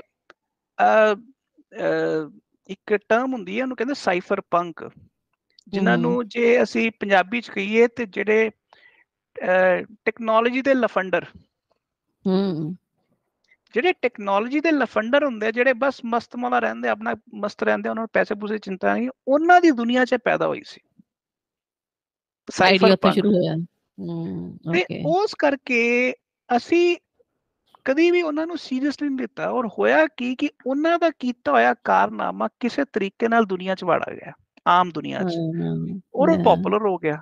ਉਹ ਕਰਦੇ ਕਰਦੇ ਇੱਕ ਬਲੌਕਚੇਨ ਨਹੀਂ, ਸੈਂਕੜਾ ਬਲੌਕਚੇਨਾਂ ਆ ਗਈਆਂ, ਹਜ਼ਾਰਾਂ ਕ੍ਰਿਪਟੋ ਕਰੰਸੀਆਂ ਆ ਗਈਆਂ। ਤਾਂ ਉਹ ਇੱਕ ਐਸਾ ਚੇਂਜ ਆਇਆ ਕਿ ਨਾ ਤਾਂ ਸਕੂਲ, ਕਾਲਜ, ਯੂਨੀਵਰਸਿਟੀ ਦੇ ਪ੍ਰੋਫੈਸਰਾਂ ਨੂੰ ਪਤਾ ਚੱਲਿਆ, ਨਾ ਮੀਡੀਆ ਦੇ ਲੋਕਾਂ ਨੂੰ ਪਤਾ ਚੱਲਿਆ, ਨਾ ਸਰਕਾਰਾਂ ਔਰ ਪੋਲੀਟੀਸ਼ੀਅਨਾਂ ਨੂੰ ਪਤਾ ਚੱਲਿਆ। ਤੇ ਜਿਹੜੀ ਜਨਤਾ ਭੋਲੇ ਭਾਅ ਜੀਣ ਵਾਲੀ ਹੈਗੀ ਹੈ, ਉਹਦੇ ਲਈ ਤਾਂ ਅਖਬਾਰ ਪੜ੍ਹਨ ਤੋਂ ਇਲਾਵਾ ਹੋਰ ਕੋਈ ਵਧੀਆ ਤਰੀਕਾ ਹੀ ਨਹੀਂ ਹੈ। ਤੇ ਇਹ ਮਤਲਬ ਜ਼ਮੀਨ ਤੋਂ ਇੱਕ ਨਵੇਂ ਕਿਸਮ ਦਾ ਇੱਕ ਤੂਫਾਨ ਆ ਰਿਹਾ ਸੀ, ਨਵਾਂ ਭੂਚਾਲ ਆ ਰਿਹਾ ਸੀ। ਔਰ ਜਨਤਾ ਨੂੰ ਜਦੋਂ ਇੱਕ ਬਹੁਤ ਵੱਡੇ ਲੈਵਲ ਤੇ ਪਹੁੰਚ ਗਿਆ, ਜਿੱਦਾਂ ਅੱਜ ਦੁਨੀਆ ਦੇ ਵਿੱਚ ਲਗਭਗ 20,000 ਕ੍ਰਿਪਟੋ ਕਰੰਸੀਆਂ, ਤੇ ਉਹ ਹੁਣ ਹੌਲੀ ਹੌਲੀ ਹੋਰ ਵਧਣਾ। ਹਾਂਜੀ। ਪਰ ਇਹਦੇ ਲਈ ਸਕੂਲ, ਕਾਲਜ, ਯੂਨੀਵਰਸਿਟੀਆਂ, ਮੀਡੀਆ, ਸਰਕਾਰਾਂ, ਇਹ ਸਾਰੇ ਲਿਟਰਲੀ ਇਹਨਾਂ ਦੀ ਅੱਖਾਂ ਮੀਟੇ ਮੀਟੇ ਹੀ ਸਾਰਾ ਕੁਝ ਹੋ ਗਿਆ, ਸਾਰਾ ਕੁਝ ਹੋ ਰਿਹਾ ਹੈ। ਹਾਂ, ਪਿੱਛੇ ਪਿੱਛੇ ਬੈਕਗ੍ਰਾਉਂਡ 'ਚ ਚੱਲੀ ਜਾ ਰਿਹਾ ਹੈ, ਰਾਈਟ। ਅਚਾਨਕ ਇੱਕ ਦਿਨ ਸਾਹਮਣੇ ਆਏਗਾ ਜਦੋਂ ਇਹਦਾ ਲੈਵਲ ਬਹੁਤ ਵੱਧ ਜਾਏਗਾ। ਤੇ ਇਹ ਤਾਂ ਫਿਰ ਆਪਣੇ ਕਰਿਕੂਲਮ ਦਾ ਪਾਰਟ ਹੋਣਾ ਚਾਹੀਦਾ, ਕਿਤੇ ਨਾ ਕਿਤੇ ਐਜੂਕੇਸ਼ਨ ਦਾ ਵੀ ਪਾਰਟ ਹੋਣਾ ਚਾਹੀਦਾ, ਤਾਂ ਕਿ ਇਹਨੂੰ ਲੋਕ ਚੰਗੇ ਤਰੀਕੇ ਨਾਲ ਸਮਝ ਸਕਣ, ਹੈਨਾ। ਬਿਲਕੁਲ। ਤੇ ਇਹ ਸ਼ੁਰੂਆਤ ਤਾਂ ਸਰ ਹਰੇਕ ਚੀਜ਼ ਦੀ ਇੱਕ ਆਈਡੀਆ ਤੋਂ ਹੀ ਹੁੰਦੀ ਹੈ, ਹੈਨਾ। ਤੇ ਇਹ ਕਿਸੇ ਨੂੰ ਕਿਤੇ ਆਈਡੀਆ ਆਇਆ ਤੇ ਉਹ ਆਈਡੀਆ ਤੋਂ ਅੱਗੇ ਮਲਟੀਪਲਾਈ ਹੁੰਦਾ ਗਿਆ, ਹੋਰ ਲੋਕਾਂ ਨੂੰ ਪਸੰਦ ਆਇਆ ਆਈਡੀਆਜ਼ ਕਰਕੇ, ਇਹ ਅੱਜ ਦੀ ਡੇਟ 'ਚ ਇੱਕ ਵੱਡੀ ਚੀਜ਼ ਬਣ ਗਈ ਹੈ। ਤੇ thank you so much sir ਆਪਣਾ ਟਾਈਮ ਕੱਢਣ ਲਈ ਤੇ ਸਾਨੂੰ ਇਹ ਸਮਝਾਉਣ ਲਈ। ਤੇ ਮੈਂ ਹੁਣ ਆਪਣੇ ਆਪ ਨੂੰ ਇਸ ਚੀਜ਼ ਨੂੰ ਲੈ ਕੇ, ਕ੍ਰਿਪਟੋ ਕਰੰਸੀ ਨੂੰ ਲੈ ਕੇ, ਬਿਟਕੋਇਨ ਨੂੰ ਲੈ ਕੇ ਅਨਪੜ੍ਹ ਨਹੀਂ ਕਹਿ ਸਕਦੀ। ਮੈਨੂੰ ਕੁਛ ਨਾ ਕੁਛ ਤੁਸੀਂ ਗਿਆਨ ਦਿੱਤਾ ਹੈਗਾ ਇਸ ਚੀਜ਼ ਦੇ ਬਾਰੇ। ਤੇ ਬਾਕੀ ਜਦੋਂ ਹੁਣ ਮੈਂ ਹੋਰ ਇਹਨੂੰ ਅੱਗੇ ਐਕਸਪੈਰੀਮੈਂਟ ਕਰਾਂਗੀ, ਖੁਦ ਆਪਣੀ ਲਾਈਫ 'ਚ ਇੰਪਲੀਮੈਂਟ ਕਰਾਂਗੀ, ਤਾਂ ਮੈਂ ਇਹਨੂੰ ਹੋਰ ਸਮਝਾਂਗੀ, ਡੈਪਥ 'ਚ ਹੋਰ ਸਮਝਾਂਗੀ। ਹਾਂਜੀ। ਤੇ ਅਸੀਂ ਆਪਣੇ ਸਰੋਤਿਆਂ ਨੂੰ ਵੀ ਕਵਾਂਗੇ ਕਿ ਜੋ ਸਾਨੂੰ ਸੁਣਨ ਵਾਲੇ ਨੇ, ਕਿ ਤੁਸੀਂ ਤੁਹਾਡਾ ਜੇ ਮਾਈਂਡ ਥੋੜਾ ਬਹੁਤ ਵੀ ਕ੍ਰੀਏਟਿਵ ਹੈਗਾ ਹੈ ਨਾ, ਥੋੜੇ ਬਹੁਤ ਤੁਹਾਡੇ ਦਿਮਾਗ 'ਚ ਕੁਐਸਚਨ ਹੈਗੇ ਨੇ, ਤਾਂ ਇਹਦੇ 'ਚ ਇਹ ਚੀਜ਼ ਨੂੰ ਸਮਝੋ ਇਹਦੇ ਅੰਦਰ ਵੜਨ ਦੀ ਕੋਸ਼ਿਸ਼ ਕਰੋ, ਕਿਉਂਕਿ ਫਿਊਚਰ ਮੈਨੂੰ ਇਹੀ ਲੱਗਦਾ ਹੈ, ਜਿਵੇਂ ਇੰਟਰਨੈਟ ਬਹੁਤ ਪਹਿਲਾਂ ਤੋਂ ਸ਼ੁਰੂਆਤ ਹੋਈ ਸੀ, ਅੱਜ ਤੋਂ 25-30 ਸਾਲ ਪਹਿਲਾਂ, ਤੇ ਅੱਜ ਕਿੱਥੇ ਪਹੁੰਚ ਚੁੱਕਿਆ ਹੈ, ਆਪਣੀ ਲਾਈਫ 'ਚ ਕਿੱਡਾ ਵੱਡਾ ਪਾਰਟ ਹੈ। ਆਉਣ ਵਾਲੇ 15-20 ਸਾਲਾਂ ਤੱਕ ਹੋ ਸਕਦਾ ਇਹ ਵੀ ਆਪਣੀ ਲਾਈਫ ਦਾ ਬਹੁਤ ਵੱਡਾ ਪਾਰਟ ਹੋਵੇ, ਤੇ ਜਿੰਨੀ ਜਲਦੀ ਆਪਾਂ ਇਹਨੂੰ ਸਮਝ ਲਈਏ ਉਨੀ ਜਲਦੀ ਆਪਣੇ ਲਈ ਬੈਟਰ ਹੈ। ਠੀਕ ਹੈ ਜੀ, thank you so much sir, ਤੇ ਆਪਾਂ ਫਿਰ ਕਿਸੇ ਹੋਰ ਵਿਸ਼ੇ ਤੇ ਚਰਚਾ ਕਰਾਂਗੇ ਨੈਕਸਟ ਜੀ। ਠੀਕ ਹੈ ਜੀ, ਥੈਂਕ ਯੂ ਜੀ, have a good day, bye.